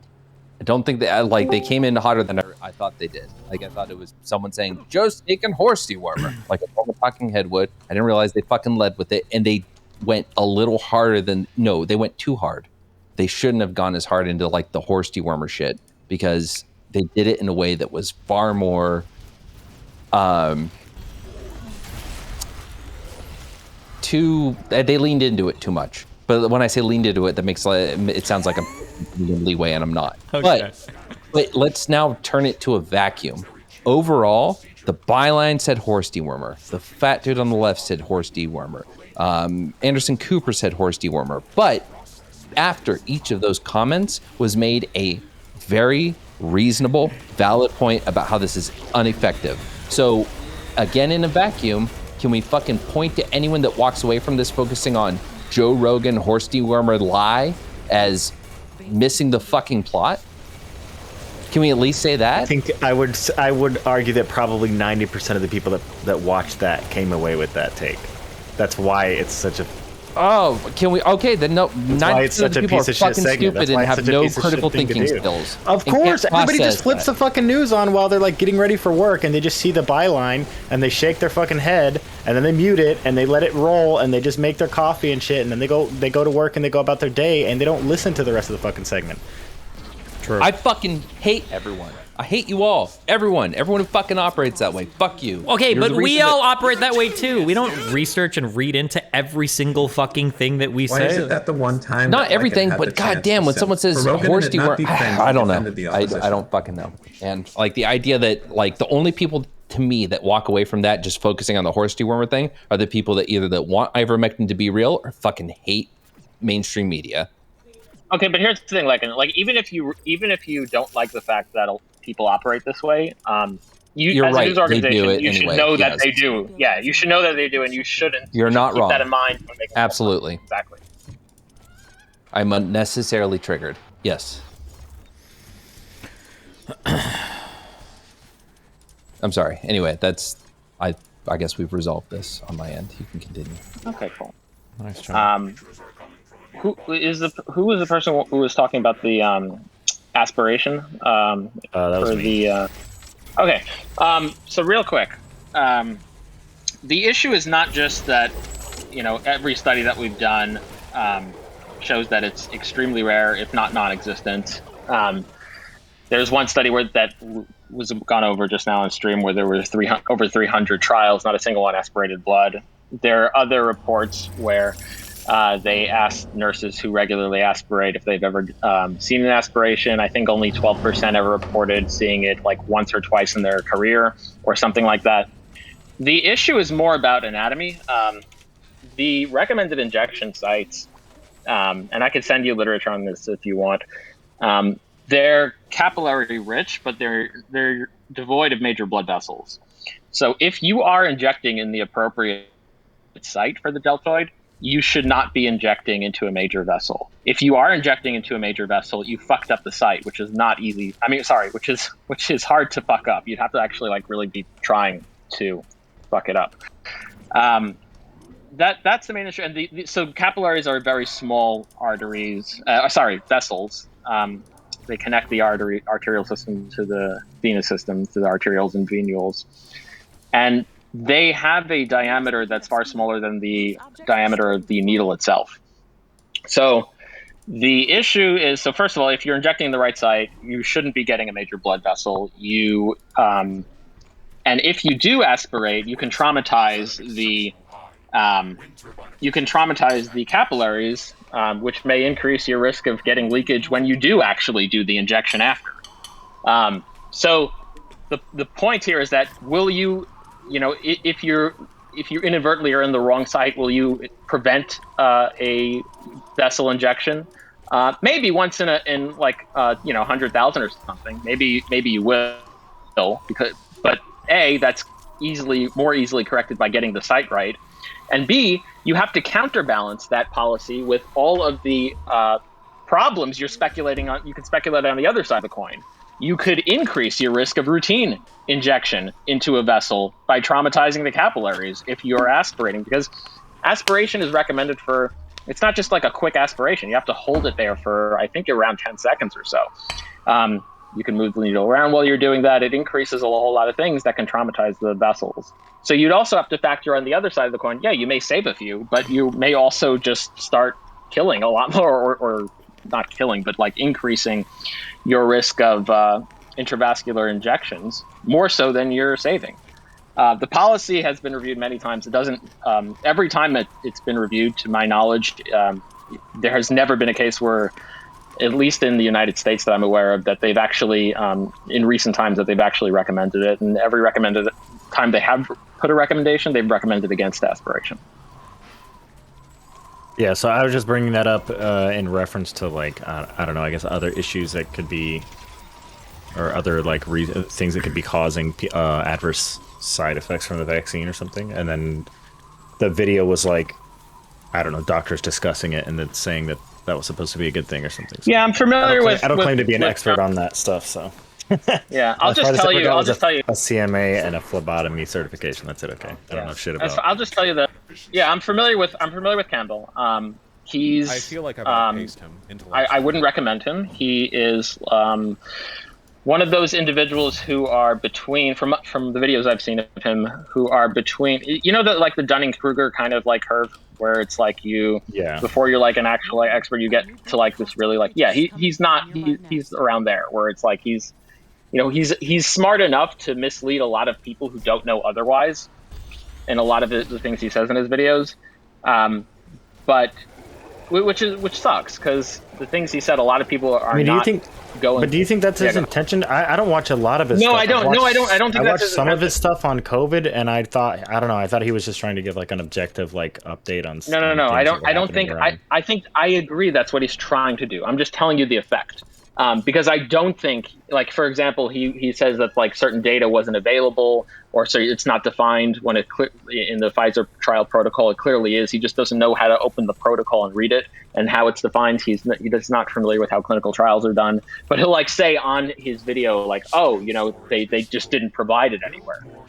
It's undefinable, or make statements like that, and everyone will buy that because his audience doesn't know any better. I don't think he's purposely doing it. I just think his familiarity with the field and his level of education is just not up to par to be able to make the statements that he's making. And he's not willing to take any contenders to, as far as I'm aware of, who are familiar with the field, who are able to refute the things he's saying. So, yeah. I don't know. I heard him talking about a lot of other things, and then I heard him talking about like the issues with the vaccinated, like the waning of like the vaccination, and like how long it you are protected for versus like the yeah, we can talk about getting the virus and stuff. And then he like made a point to like clarify that like, oh well, this is coming from an Israeli study that's not a peer reviewed paper and was not like peer reviewed. That means like it hasn't like passed these certain standards. It's also so I don't know. It's also trying to provide an objective coverage of this or something. Yeah, that was also for one vaccine that that from data we're starting to see wanes more than other vaccines, and also the Israeli data does have some disanalogies to the U.S. data that don't necessarily extrapolate. Also, the waning, it depends on your outcome of choice. For infections, yes, but for serious infections, for hospitalizations, for death, not really. Like maybe a little bit, but it's holding strong. I'll also point out to you that Moderna has not waned nearly as much as Pfizer has, even from all the preprints that you look at. The data from it ranges from 76 to over 80%, even for asymptomatic infections. For the Delta variant, by the way, from Moderna. Also, for my understanding is the Moderna and the Pfizer are essentially the same type of vaccine, but the Moderna dose I think was like 2 times as big or something, and that's why I think that's the slightly over 3 times. Oh, 3 times, slightly over 3 times larger than slightly over, yeah. And people are thinking that might be Pfizer dose is 30. Yeah, Pfizer dose is 30 micrograms, and the Moderna dose is 100 micrograms. They're very similar, and this is the dose of the active ingredient. This isn't like looking at overall, calculating the mass of the lipid nanoparticles. Yeah, it's the actual amount of like mRNA that's going to be transcribed into the virus. Yeah. So the one hypothesis is that it can be the dosage. Also, keep in mind that you are getting 2 shots, so it's really 60 micrograms versus 200 micrograms. Yeah. So that's one possibility. It maybe with more time Moderna will lay more, maybe not. But I do think one thing I think you'll hear that we really should stop doing, and a lot of people on both sides or all sides really. You'll hear people talk about COVID vaccinations as the vaccine. Like no, like we shouldn't be talking about the vaccine. We should be talking about the specific vaccines because it's more and more clear that they're not equal. There are different. Yeah, there's difference in not just the risks, like for example, the rare risks. But in like each one and their efficacy and everything. Yeah, their efficacy is different. Moderna, I mean, at this point in my reading of the literature, if I had to recommend a vaccine, I would recommend Moderna. Like it's the most effective vaccine on the market, and the risk of myocarditis, even for the young age populations, is not any greater than the risk of not getting vaccinated. The risk of, even for 16 to 24, the risk is around 1 in 5,000, even for that young age group. And if you do get COVID, by the way, the risk for that age group is about 1 in 300. And if you consider the fact that young people are less likely to get COVID and just analyze their total risk, not just their conditional probability if they did get COVID, it's about 1 in 5,000, and the confidence intervals would overlap. So there really is no different. It's not something even for the young age group that would influence your decision to get vaccinated with Moderna versus not. Now, in terms of like vaccinating with another vaccine, you'd have to balance that out against against the potential for increased waning versus Moderna. Also, I want to point out that this is happening in men more so than women, and there are potential long-term side effects of getting COVID in men, specifically versus women. One that's new and upcoming in terms of the research being done, but is not talked about a lot, which is erectile dysfunction. So if you get COVID, that happens if you that happens if you get vaccinated or if you don't. That's if you get COVID-19. If you get COVID. If you get COVID. So the virons of COVID, they have tropism to the corpus callosum of the penis. And what they found was that both in mild cases and severe cases, 6 and 8 months after, this all started 6 and 8 months after they recovered, and they've tested negative for a long time.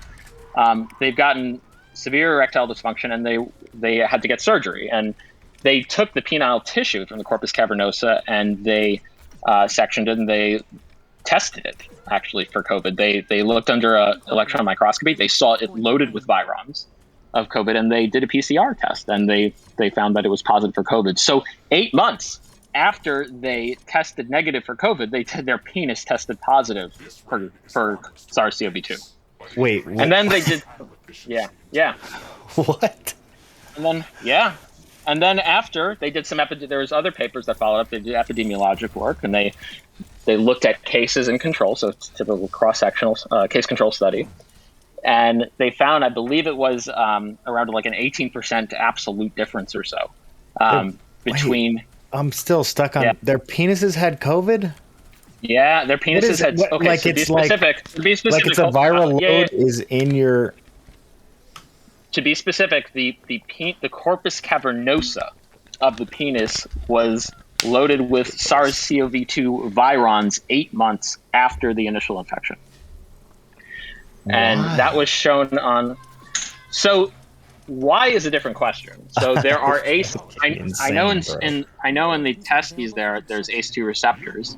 I'm not sure of the expression of ACE2 receptors in the corpus cavernosa, but for whatever reason, what is it called? I looked up corpus callosum. Corpus cavernosa. Wait, I'm sorry. No, not corpus callosum. Corpus callosum it's the corpus cavernosa. It's the part of the penis that's responsible for erection, for getting engorged with blood when you get erect. Also, to be clear too, those ACE2 receptors, those are found all over the body, right? I think those exist in high concentration in the heart as well. In varying concentration. There are some in the heart. There are some in the testes. It may have to do with more than just ACE2. It could be ACE2 concentrations. It could also be like just the architecture of the corpus cavernosa with tortuous capillaries and whatnot. Who knows? But the point is, for whatever reason, why they found that it was there, and then the epidemiologic data does favor it as well. So they looked at a greater sample size. They took 100 patients with COVID and not COVID, and they found that there was not just a statistically significant difference, but it had a large effect size. It was like a large absolute percentage difference, like 18% rate in getting erectile dysfunction from not. And then you'll ask, okay, well, what about adjusting for confounders? Well, they adjusted for obesity, didn't make a difference. They adjusted for depression, didn't make a difference. They adjusted for anxiety, didn't make a difference. Adjusted for age, didn't make a difference. And then you could ask, okay, well, does this thing happen in different age groups? So there was another study that was done, and it broke it down between ages 20 and 40, ages 40 and 60, ages 60 and up. And they had them rate there on one of their on a standardized survey for that's right, your penis erection. And there across every age group studied, it drastically decreased from before getting COVID to after getting COVID. And so, to whatever degree, what I want to point out to the people pointing out myocarditis in young men, based on data that's often unadjusted, by the way, data that's preliminary, data that is new and upcoming, and they want to argue a precautionary principle.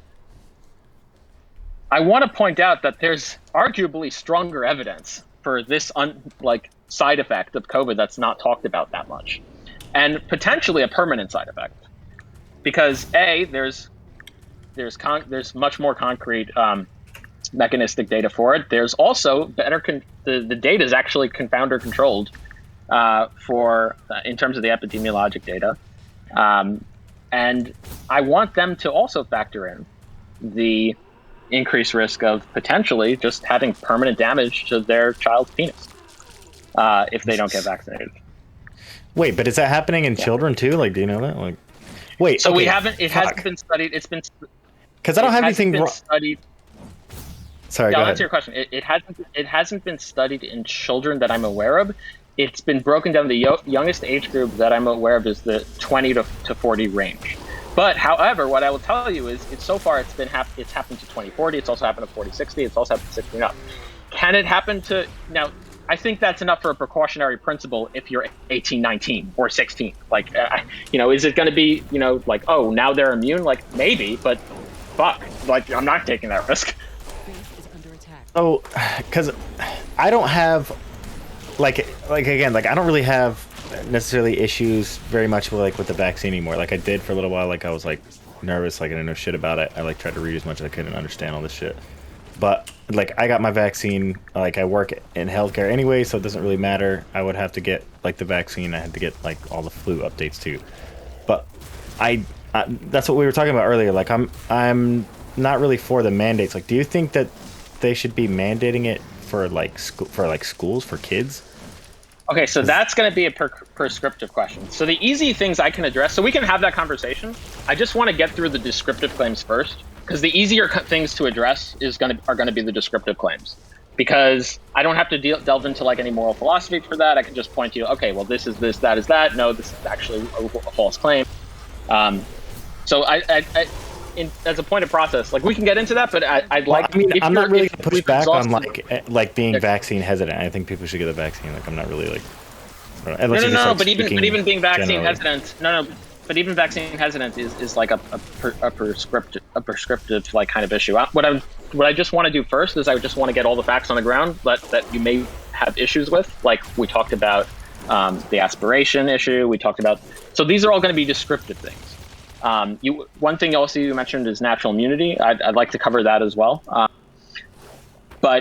And then we can have once all of that's cleared up, have the conversation about, okay, well, do we mandate or not? Because it's just a lot easier to deal with the descriptive claims than the prescriptive ones. Is that fair? Sure. Also, I'll go ahead and add one more thing to your list that you're going to run down, because something that I was going to bring up is who was responsible for spreading it to who. I saw. I'll try to find it, but I saw a study or a video that was linking to a study that was talking about that the children actually weren't responsible for spreading it to their parents, that it was actually the other way around, that the 30 to 50 age group actually spread it to kids, and that they were asymptomatic or whatever, and then now that's what they're concerned about, whether or not those kids are going to spread it to the grandparents or vice versa, whether the 30 to 50 kids can spread it to their grandparents or whatever. Yeah, so kids can spread. I mean, replication competent culture positive viruses have been isolated from children. It's not really much of a question whether children have the ability to spread the virus. Of course they do. Can people spread it to kids as well? Sure. Both scenarios are very plausible. So I wouldn't be surprised if, an adult spread it to a child or a child spread it to an adult. I'm just not sure what the issue is. I guess, I don't know. I was just that would just be, you said you were going to run down a list, so I was just giving you and the other address, I guess. I want to talk about, you mentioned natural immunity being superior to the vaccine. So that could very well be the case, especially for Pfizer. There were two studies. The best one was that I've seen was they were both comparing it to Pfizer, which again, I'll say, is not the most efficacious vaccine, although it's certainly better than no vaccine. The biggest issue with both of them is going to be survival bias. So what they're doing is they are taking individuals that have recovered from COVID and individuals who are vaccinated, and they are looking at the rate of infection, or rate of COVID breakthrough infections, breaking through from the natural immunity and breaking through from the vaccination. The issue with this is going to be the individuals who recovered from COVID compared to induces a survival bias that's stronger than the individuals who recovered from vaccination. Because especially if you have a significant portion of elderly people in your cohort, the rate of death from the vaccine is very low. The rate of death from the getting COVID is very high. And so what the individuals you're going to be left with who are going to make it into your study are going to be less sick overall in general. They're going to have, and that's actually what they found. They had less they had a lower rate of confounders. They had a lower rate of immunosuppression specifically. It was like 2.5 times more individuals that were immunosuppressed in the vaccine group compared to the natural immunity group. Now, wait, does that explanation, say, okay, does that make sense, Nacho? Okay, so this is something real quick, just putting those into other words, because so that one YouTube channel we looked at, that guy had a study earlier that showed that natural immunity was more effective when it came to reinfection versus vaccination. But something that you have to worry about when it comes to people that are infected versus people that are vaccinated is, this is important because there was another study that came out of the UK showing that vaccinated people were dying more from COVID-19 than unvaccinated people. You have to be really concerned because of the uneven rollout of vaccinations to different age groups. So for instance, initially in the UK, for the really early data, initially it was only, I think it was like 60 and older were the ones getting the vaccine, and people younger than that weren't. So when you infect this population, even though the 60 and olders were vaccinated, they're still probably more likely to die because they're going to have more comorbidities, because they're older, they're naturally less likely to survive versus younger populations. Then a second thing you run into, and I didn't know, so this is just a question I had, Avi might have data on this, but a question that I had was when that guy was showing data for, look at how many people get reinfected with the coronavirus and have better outcomes than people that got vaccinated and get reinfected. Well, if you were infected one time and you survived, that's probably already you're already selecting for a certain type of people. Like, let's say, for instance, I take 1,000 people, 900 of them are morbidly obese and they're 95 years old, and 100 of them are young, healthy adults. Let's say that I infect all of them and 900 die, and then the 100 young, healthy people survive.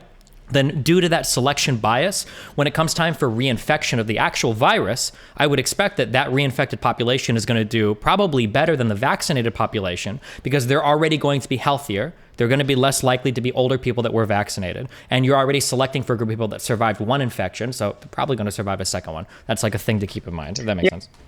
Yeah. And there's a name for this. It's called survivorship bias. Mm-hmm. That's the type of selection bias called survivorship bias. And that is the main problem with the natural immunity studies. Now, what specific confounders it could have all sorts of confounders, but one is immunosuppression. Now, I know someone watching this is going to push back and say, "Oh, but they adjusted for immunosuppression." Intellectually, these studies adjust for immunosuppression as a binary variable when it's really a continuous variable. It's hard to adjust for immunosuppression as a continuous variable, but it really should be adjusted that way. And the reason for that is if you have 2.5 times greater the percentage of individuals who are immunosuppressed in one group compared to the other, just adjusting for whether a group is immunosuppressed or not immunosuppressed is not going to be sufficient. And the reason is because the individuals on both sides who are immunosuppressed, you wouldn't expect the same degree of immunosuppression. If you just have this bell curve and you have a drastic difference at the tails of the bell curves, there's going to be a big difference. The degree of immunosuppression is going to be expected to be larger in the vaccinated group than the non-vaccinated group. So just adjusting for immunosuppression as a binary variable is not going to cut it. Not to mention all the other confounders that come along with survivorship bias. So that's the biggest issue with the natural immunity studies. Does that mean it's a completely garbage study? It doesn't mean it's completely garbage. It means it has like a pretty significant limitation. And also I'll point out that it's not testing it against, it's also not putting up natural immunity against the most efficacious COVID-19 vaccine. That's the other thing to keep in mind. Oh, it's collectively against all vaccines, right? Okay. Well, it should be collective. I mean, it should. Well, it depends. It depends what your question you're asking. If you're well, I was thinking in regards to the Israel data, that I'm guessing that was probably measured against all vaccines, not just one. No. It was Pfizer. Oh, that was just Pfizer. It was Pfizer. Okay. Yeah, Pfizer is like the main vaccine that Israel is rolled out. If not, it's either the only one or the main one. I think I think it's the major one that overwhelming majority of the Israeli population are using is Pfizer. Mm-hmm. And so they were both natural immunity studies. Both of those preprints in Pfizer were against. Both of those preprints in Israel were against the Pfizer vaccine. I'd love to see. I've yet to see natural immunity compared to Moderna. I'd love to see that kind of data. But yeah. Any other things you want to throw out in terms of descriptive claims? There was something there was something that same guy was talking about. They were talking about that specifically about like the natural immunity versus the vaccinated immunity, and saying that like that antigens weren't really something they were looking at, and that you're supposed to look at like memory T cells or memory B cells or whatever the fuck. Like, do you know anything about that? Like, No, that's fine. But this doesn't. I'm not sure. General question. I don't know if it like relates to anything, but it was something that when it was brought up, I was like, I don't know what the fuck they're talking about anymore. Yeah, the issue is that we don't just use antibodies for our immune system. There's cellular immunity as well, which is that you have immune cells that can attack cells infected with viruses, and that's important for especially viral infections. So, a lot of people will try to make statements about immunity. How much immunity do you have? And they'll like, well, what's your antibody level or something like that? And that's not really a good way of measuring immunity. It's certainly not a good way of evaluating if natural immunity gives more or less immunity compared to a vaccine group. And also cellular assays aren't really that best either. These are all proxies for outcomes that you need. What you really want to do is you want to have a cohort follow the cohort and adjust for the relevant confounders appropriately and look at the outcomes, because the outcomes subsume all the mechanistic speculation. Okay, wait, did that make sense? Yeah. Really? I mean, more so than whenever that guy just like skimmed over it. Yeah. Okay, so the real quick like layman's version to this, which is the only version I understand, is when you get sick, you have little things that float around your body called antibodies, and these things are what specifically target and kill, or at least mark for killing, or like inhibit the reproductive effects, et cetera, of like viral cells or like bacteria, or whatever. Right. But I knew about the but those things, whenever somebody talks about how immune are you, they always say like, oh, what's your antibody count? What's your antibody count? But the problem is that like that's not like your immune system would suck if it just needed billions and trillions of antibodies constantly floating around your body in order to counter infections, because you can't have that many all the time.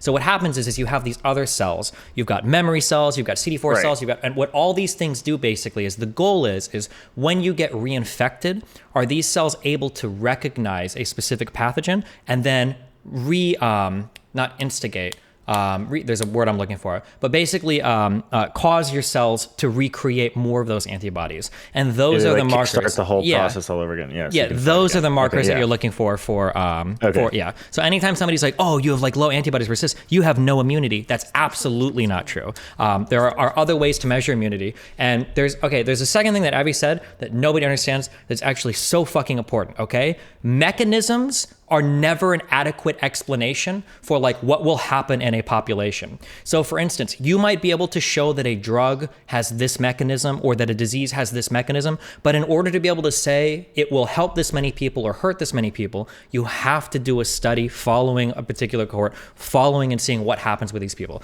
because mechanisms are incredibly fucking complicated. So for instance, you might be able to show that like, hey, when you take this drug, it makes it so that this particular virus has a hard time reproducing. And that might be true, but when you go to actually study it in people, maybe it's the case that your average time of recovery is still the exact same. So you can't just say because you have a mechanism and you say, oh, well, the mechanism does this. That doesn't mean you can just say, oh, well, this will help the disease. You have to actually do a larger study to prove the therapeutic effect. You can't jump from A to B. If that makes sense.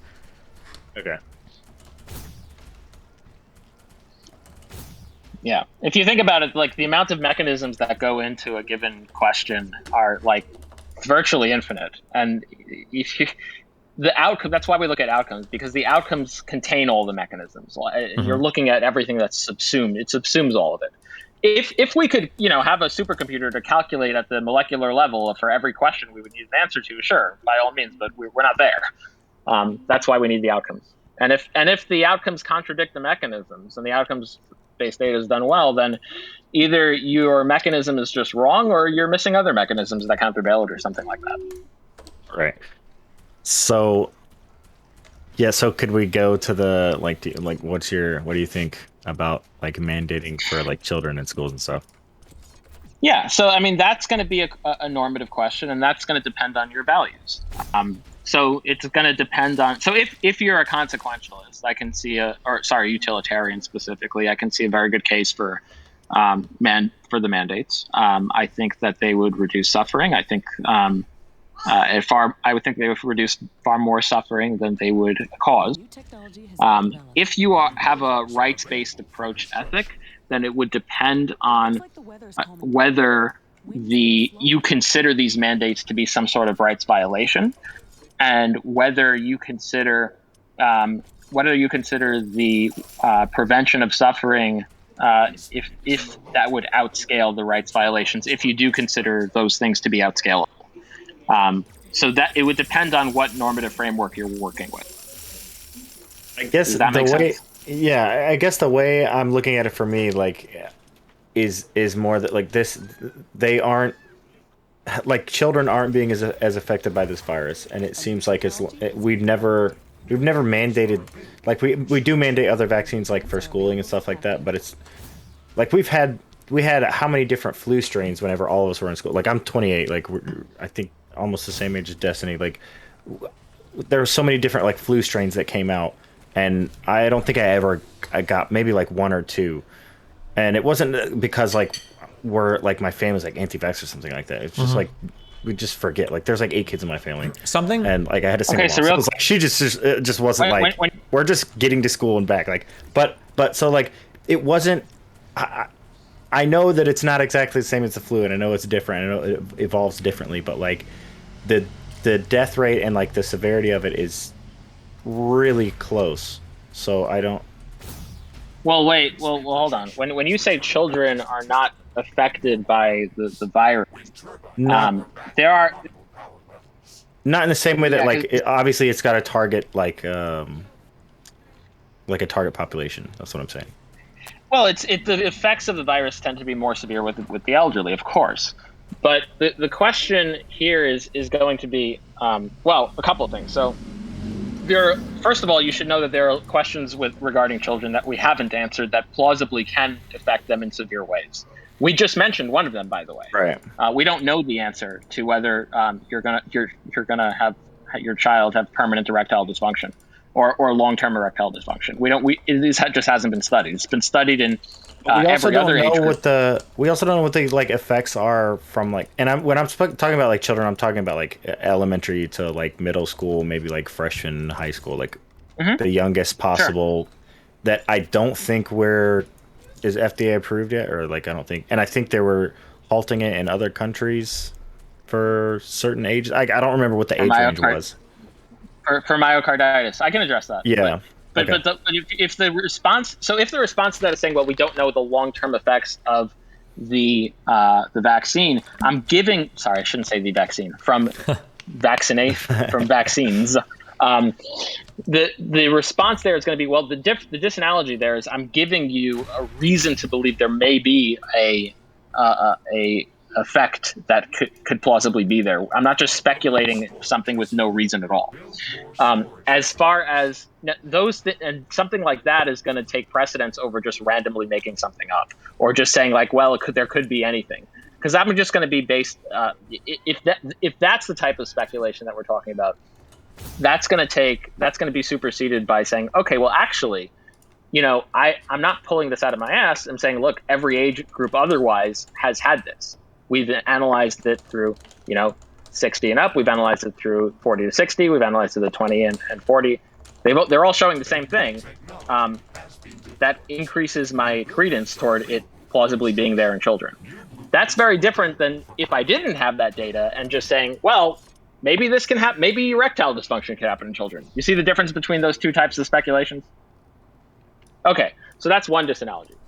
The other, so we have more of a reason to believe this than just something that we're not seeing anymore. The other thing in terms of the Nordic countries that I believe you're referring to, in terms of Moderna specifically, that they've halted it for. They like started it and then they stopped it or something, I think. Yeah. Now what I will tell you is that I think I disagree with that. I think it's actually crazy, and most countries that offer Moderna have not done that. And the reason specifically is just the fact that if you run the numbers, the myocarditis rates are a wash if you get vaccinated versus not vaccinated. The reason is again, the rate was about 1 in 5,000 for young individuals. Wait, you think it's crazy that they halted it? Yeah, I do. Okay. I think that I do think that's crazy, and I'll tell you why. Because I'll go through their reasoning. So yeah, they halted it for age groups of 16, I believe to 30. I believe to 30, and after 30 you can get it. If you look at the data from 16 to 24, the rates of getting COVID, the rates of myocarditis from COVID. Myocarditis, by the way, is an inflammation of the heart. The rates are around 1 in 5,000 for that age group. That's the signal they saw that had them halt the Moderna vaccine. The rate, I'll point out to you that the rate of getting myocarditis from COVID, not the vaccine, but COVID itself, is 1 in 300. Right? It's over 10 times greater than that. Now, and if you want to factor in the probability, the decreased rate of young people getting COVID in the first place, the whole thing comes out to be a wash. It's about 1 in 6,000 with overlapping confidence intervals. So myocarditis should not be a reason to get or refuse the vaccine. It's not something, even for that age group, it's not something that should factor in either way. And if one wants to say the probability is to push higher for the male sex specifically, then I'm going to invoke the same precautions on the other end about erectile dysfunction, which is also just a thing for male specifically. So all the data that I've seen shows that if you actually run the numbers, it's just that concern is a wash. But then what would be? So then I guess. So then what would be? Wait, I still don't. Let me just say one more thing. They've also banned it for. Yeah, the rates were higher among males in the 16 to 24 age range, but they are not allowing 26, 27, 28, 29-year-old females to get it, right? They've cut it off at 30. Now that's ridiculous, right? Females have a much lower rate of myocarditis from these vaccinations, and over 20. If you're over 24, you also have a much lower rate compared to if you're under 24. That looks. So I disagree with the first part, but the second part of not letting 28-year-old females get it, that's just insane to me. Yeah, I don't know about all those little like nuance. I didn't even know that about like the 28-year-old, 28-year-old females. So I guess what would your like main reason that you think that kids should be vaccinated? Because I would be like. Their immune systems are much stronger and much more capable than like everybody else, and that it doesn't seem to like be as much of a risk to children than everybody else, the larger population. Yeah, so the reasons are severalfold. So number one, the precaution for risks to the young individuals themselves. We've went over one of them. So definitely for male children, there is a potential plausible risk that is could be long-term, if not permanent. So that has not been ruled out, and there are good reasons to think that it should plausibly be could plausibly be. The other reasons for children getting vaccinated is prevention of spreading to other individuals, because children can spread the virus, and there is strong data showing that vaccination prevents transmission. Those are the main two. Yeah, so the main two reasons, not surprisingly, is number one, protection to self, number two, protection to others. But if all the parents and all of the like elderly population are getting vaccinated, like I don't. No, you can still spread it. You can still spread it if you're okay. So we have. You can still get it with even with the vaccine, but. Well, but it makes you're less likely to get hospitalized and have like severe complications, right? But you're even less likely if both the index case and the contact case are vaccinated. So you can have 4 different possibilities, right? So by index case, I just mean the individual who has the infection. And by contact, I mean the individual who has acquired the infection from the index. Now, there's 4 possibilities. You can have both the index case and the contact case be unvaccinated. You can have both be vaccinated. You can have the index case vaccinated, the contact case unvaccinated, and then the index case unvaccinated, the contact case vaccinated. The lowest probability of transmission is when they're both vaccinated. Any other combination results in a higher rate of transmission. And that's the reason. You don't... Okay, but then that's just why they should get... So do you think that it's okay like for the government to mandate that, though? Or you just think that they should. So again, so that's going to be. That's been my only main contention too. Like I was much more hesitant, like when children, but just generally speaking, like the problem is that like if you're, I was telling him earlier, like I've got my vaccination, like I work in healthcare, it doesn't really bother me, but like I just feel like the problem is that if you appeal to his stuff. like profession, right, as a doctor, all he can tell you are like here's the risks, here's whatever, but when it comes to making the actual decision of what should you do, that's the answers to that are a little bit outside of like a scientific question, because some people some people will say curious. Like we could all die, but as long as our rights to like bodily autonomy are protected, that's an okay gamble to take. And other people would say, fuck your bodily autonomy, like we need to do what we can to protect each other or whatever. So, but those questions all are kind of like outside the bounds of like a scientific discussion. Yeah, it's more like moral questions or whatever. Yeah, that's exactly. So again, I mean, and that conversation can be had, but my answers are just going to be additional on what normative system you're operating. I can say, like, if you're a utilitarian, this is probably what makes most sense. If you're a deontologist and these are your specific deontic rules, this is probably what makes most sense. If you're a P equals U plus D-er, this is probably what makes most sense. I'm just kidding. For me, it seems like it doesn't, and I don't know how, like, I don't know what the threshold is, but it seems to me like it doesn't cross, like, the threshold of being, like, it's such a severe case that it should be, like, mandated. Like, if I don't know, like, if, like, 5% of people were dying or 10%, like, I don't know what number it is, but, like, it doesn't seem, it seems like it's not dangerous. Well, wait a minute, why do you... Does that make sense? Like sure. No, I understand what you're trying to say. So I just want to point out one thing. Like, here's one thing I want to point out in this analysis. It seems like when you're looking at the benefits of vaccines, you seem to be just going straight to death. But when you're looking at the risks of vaccines, you seem to be including a lot of things. Like you're pointing out myocarditis. You're talking about all the the risks of injection into veins. You're talking about so what I would encourage you to do is not just limit the benefits of vaccines to a death metric.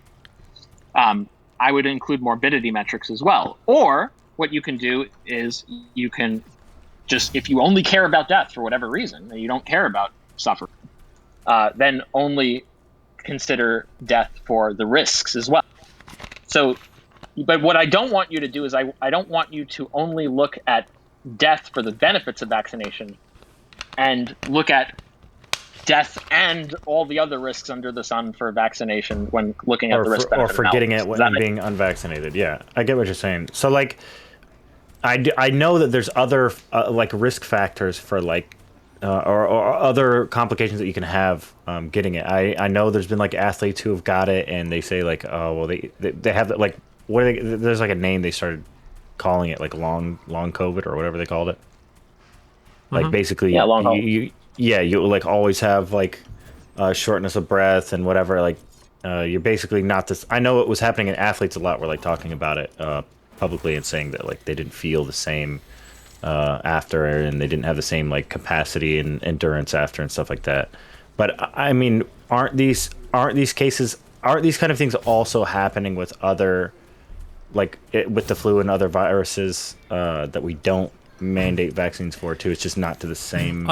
This is true. Something that I want to back up. Percentage. Something to back up real quick to keep in mind, and nobody does this, and unfortunately we can't run reality 2 or 3 or 4 times, see how things look out. Something that a lot of people don't seem to understand is that with our current preventative measures, I think we've almost like completely eliminated the flu season this year in the United States, or last year. Like the reduction in flu cases was astronomical. I think it was over 95%, if I'm correct. If that is the case, and we still saw hundreds of thousands of people die of the coronavirus, like the idea of just going back to normal and forgetting it, like this seems to be such an unbelievably infectious thing, but we just don't know how much it is because our norm is like, this is how many people it infects when all of society is locked down, we're all wearing masks, we're all social distancing, and travel is like banned for half the year. So like, I think that the potential for it to be much worse, like even without a mutation or whatever, it still exists. So I think that's something to keep in mind as well. Yeah, I mean, look, you're going to have to do so. It's going to be a complicated risk-benefit analysis. But the point here is that I think that at the end of the day, that there are so many cases of this this causing so much suffering, not just death, of this virus causing so much suffering. It's causing not just it's not just limited to like a medical thing. It's because it's around and causing so much suffering. It's causing economic devastation. It's causing like policies to change. It's causing people to have to go through all sorts of extra regulations and and hoops to jump through. It's just impacting the world. It's changed the world. And if you can get rid of a lot of that, if you can mitigate it, and you have just a bunch of people who are just being dumb fucks and they're just being like, well, no, I'm not going to get the vaccine because I believe what Joe Rogan said or something like that, or Brett Weinstein or whatnot, or Malone. At some point, if they're really causing people to get the infection and they're really causing them to suffer, then as part of society, I don't see I personally don't see it being unreasonable to say, you know what, fuck you guys, you're getting the vaccine if you want to be part of our society, or else you're just not going to be able to participate in these societal functions. Have fun. But that's going to depend on your norms. Yeah, that's what I just have issue with that. I guess that's where my more like libertarian side comes out. I just feel like people should have a choice in it. Like, well, let me ask you. I get that it's a risk to everyone, but it's not just a risk. It's a risk that's easily mitigatable with very little risk in the mitigation strategy. Like, it's a risk that's very easily decreased with very little risk to that strategy of mitigation. Let me just ask you this. Let's just say smallpox. We lived in an era where smallpox only infected the elderly, right? Would you support like making the smallpox, or like polio, like if polio only affected the elderly, or all these vaccinations that we mandate for children? Would you support? And let's just say that children could spread it, and we were living in a world where those viruses existed and were prevalent. Would you now say that since children aren't infected with them, although they can transmit it, but since they're not infected with them, there's very low risk to the child, we should like lift all of those mandates for MMR, for polio, would you say that we shouldn't be mandating those vaccines anymore for children? I don't know. It would be, I don't think so. I think those are, I don't know. That's what I'm saying. Like, I feel like those are much more severe. So then what's the difference? In that, I guess. Well, no, actually, I don't know. Well, wait a minute. Well, they have, okay, so yes. I don't know enough about them to really like. Yeah. Okay, well, let me just ask you this. Let's just say, let's just say that. Well, okay, so really quick, the chance of dying if you get infected with COVID is lower than some of those other pathogens I mentioned. However, because they spread so much more, the total amount of deaths are actually fairly large. And worldwide, yeah. So if worldwide, including the United States, I believe, if you compared like the yearly deaths of COVID to something like when smallpox was a thing, the yearly deaths are not that far off. And it's not because COVID is more deadly per disease. It's just spreading so much more that even if there's a small chance of death, it's spreading, getting so many more cases that. It's getting more cases that result in these deaths. So let me just ask you that: if smallpox was here today, and if smallpox, just the infectiousness of smallpox increased dramatically, and the infection fatality rate, the chance of dying if you were infected, matched COVID, and children can spread it to adults, and children could not be killed with the smallpox. However, there may be some unknown long-term side effects that we have reason to believe may be the case in children. Would you then support lifting the mandates to go to school for vaccination for children for smallpox or polio or something? I don't know, man. I don't think so. Okay, but now you have an issue. Right? Yeah, I know. So if you're going to be agnostic on that, right, there's an inconsistency here.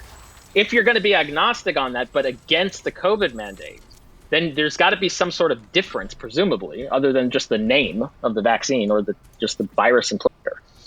There's got to be some sort of difference. I mean, I've already had that impressed in my head that like what smallpox is too. So like, yeah. So there's gonna but the thing is, like, I've already equalized those disanalogies, and you're now saying that you're not sure if you're hesitant. I can see I can hear the hesitancy in your voice of lifting those mandates. But when it comes to the same infection fatality ratio and the same risk for children, the same risk for adults, I just changed the name.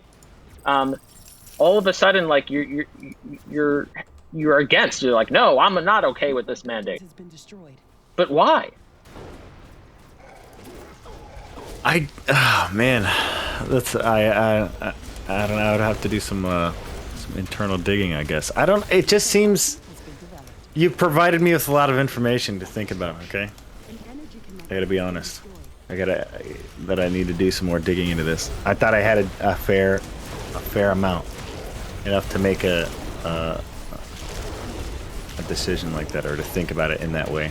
I mean, I got like myself vaccinated and stuff, but yeah, I've been pretty strongly like, I think people should have a choice or a decision to like get vaccinated or not get vaccinated.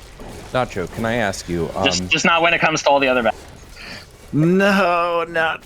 I don't know, man. We're going to the same problem now. Like, yeah, I know. I know that we already have and we already mandate a lot of vaccines, and I know that it's part of. I know that it's in. What is it, like the 10th Amendment or some shit, or like? I know that it's. There was a Supreme Court that it's case. There's precedent already for this. So. There's a precedent in the Supreme Court case for mandating vaccines. But the point, regardless, that's not the main. The point is that it's not that you just have this belief that everyone should have the choice, because you don't have that belief. Yeah, not for these entirely. Other vaccines. Yeah, no. Yeah, you're very hesitant to say, oh, you should just have the rights. Like, no, you don't want to lift those. Yeah, that's what I'm saying. Like, I don't know where this. I don't know what exactly maybe all the qualifiers are, because. And maybe that's why I focus more on like the death rate, because that's an easier one to. I already dialed that in. Right? I know. I'm just saying, like, I'm thinking about this on the fly, so I'm trying to walk you through my. No, it's fine. Listen, if you want to take some time to, So here's the ultimate issue. The issue is I see an inconsistency in your position. The inconsistency is you seem to be hesitant to have a choice in vaccination for a given set of vaccines. You don't seem hesitant to have choice. You strongly support it for these specific, not the vaccine, but these specific COVID vaccines. And when you are offering these differences to account for that difference in your prescriptions, when I equalize them, you are not changing your prescriptions to match what you're offering.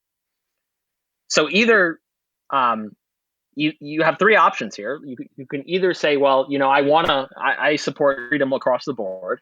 I want to lift all the vaccines. I just choose whatever, whether it's measles, mumps, rubella, polio, whatever, diphtheria, I don't care. Or you can say, mandate all the ones I listed, or you can provide a difference that I already haven't equalized. And then you'd come to, those are the three avenues I see to come to a consistent position.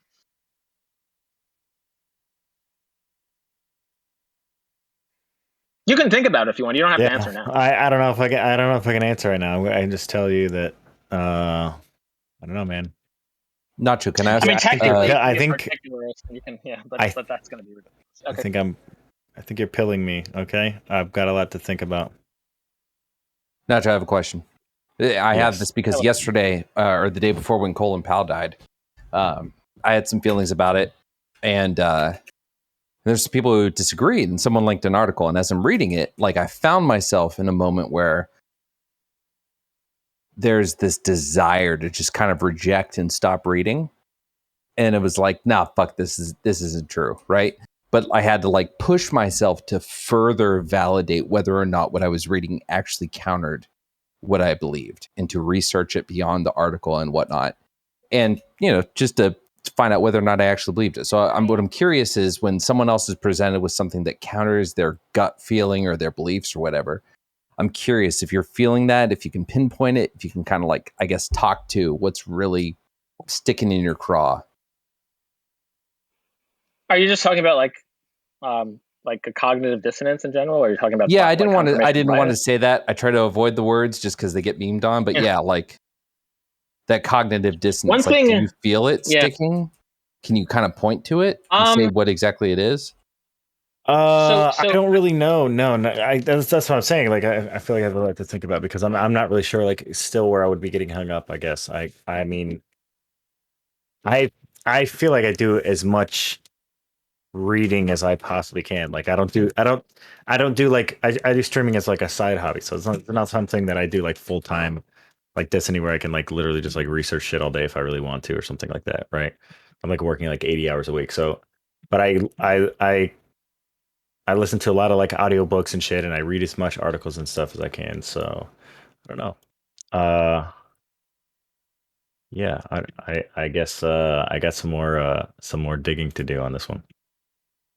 But yeah, for sure. Well, yeah, you can hit me up if you want. Thank you for the information though. So yeah, for sure. But yeah, if you can send me like whatever, like you cited like a lot of like, articles and sources and stuff. Like, if you want to send me like any of that stuff, you can. Yeah, actually, I'll link you to my Discord. I have like an archive of like all the studies I use for like across like a whole bunch of different topics, and they're all stored into like an organized Discord server. Okay. Yeah, that's fine.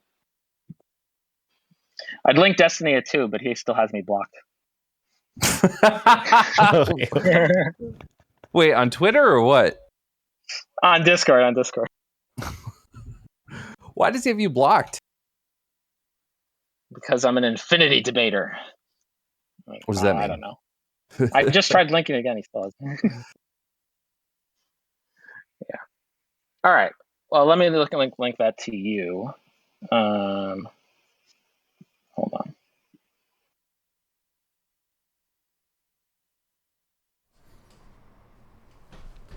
Okay, what's up? What happened? All right, there you go. Destiny, why you have Homeboy blocked? What, I have who blocked? Ivy, apparently. On what? Oh, I tried to send him a link to the... Yeah, go. Oh, yeah, the joke was that he was coming around and I was sending him the link to all the studies, like a Discord server where I organize all the studies, and I was like, I would send just Destiny the link as well, but you still have me blocked. Okay, I unblocked you, buddy.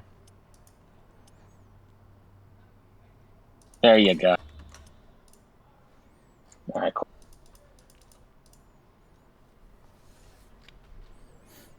All right, well, yeah, like I'm happy to follow up if you have any other questions about any of the data we talked about. And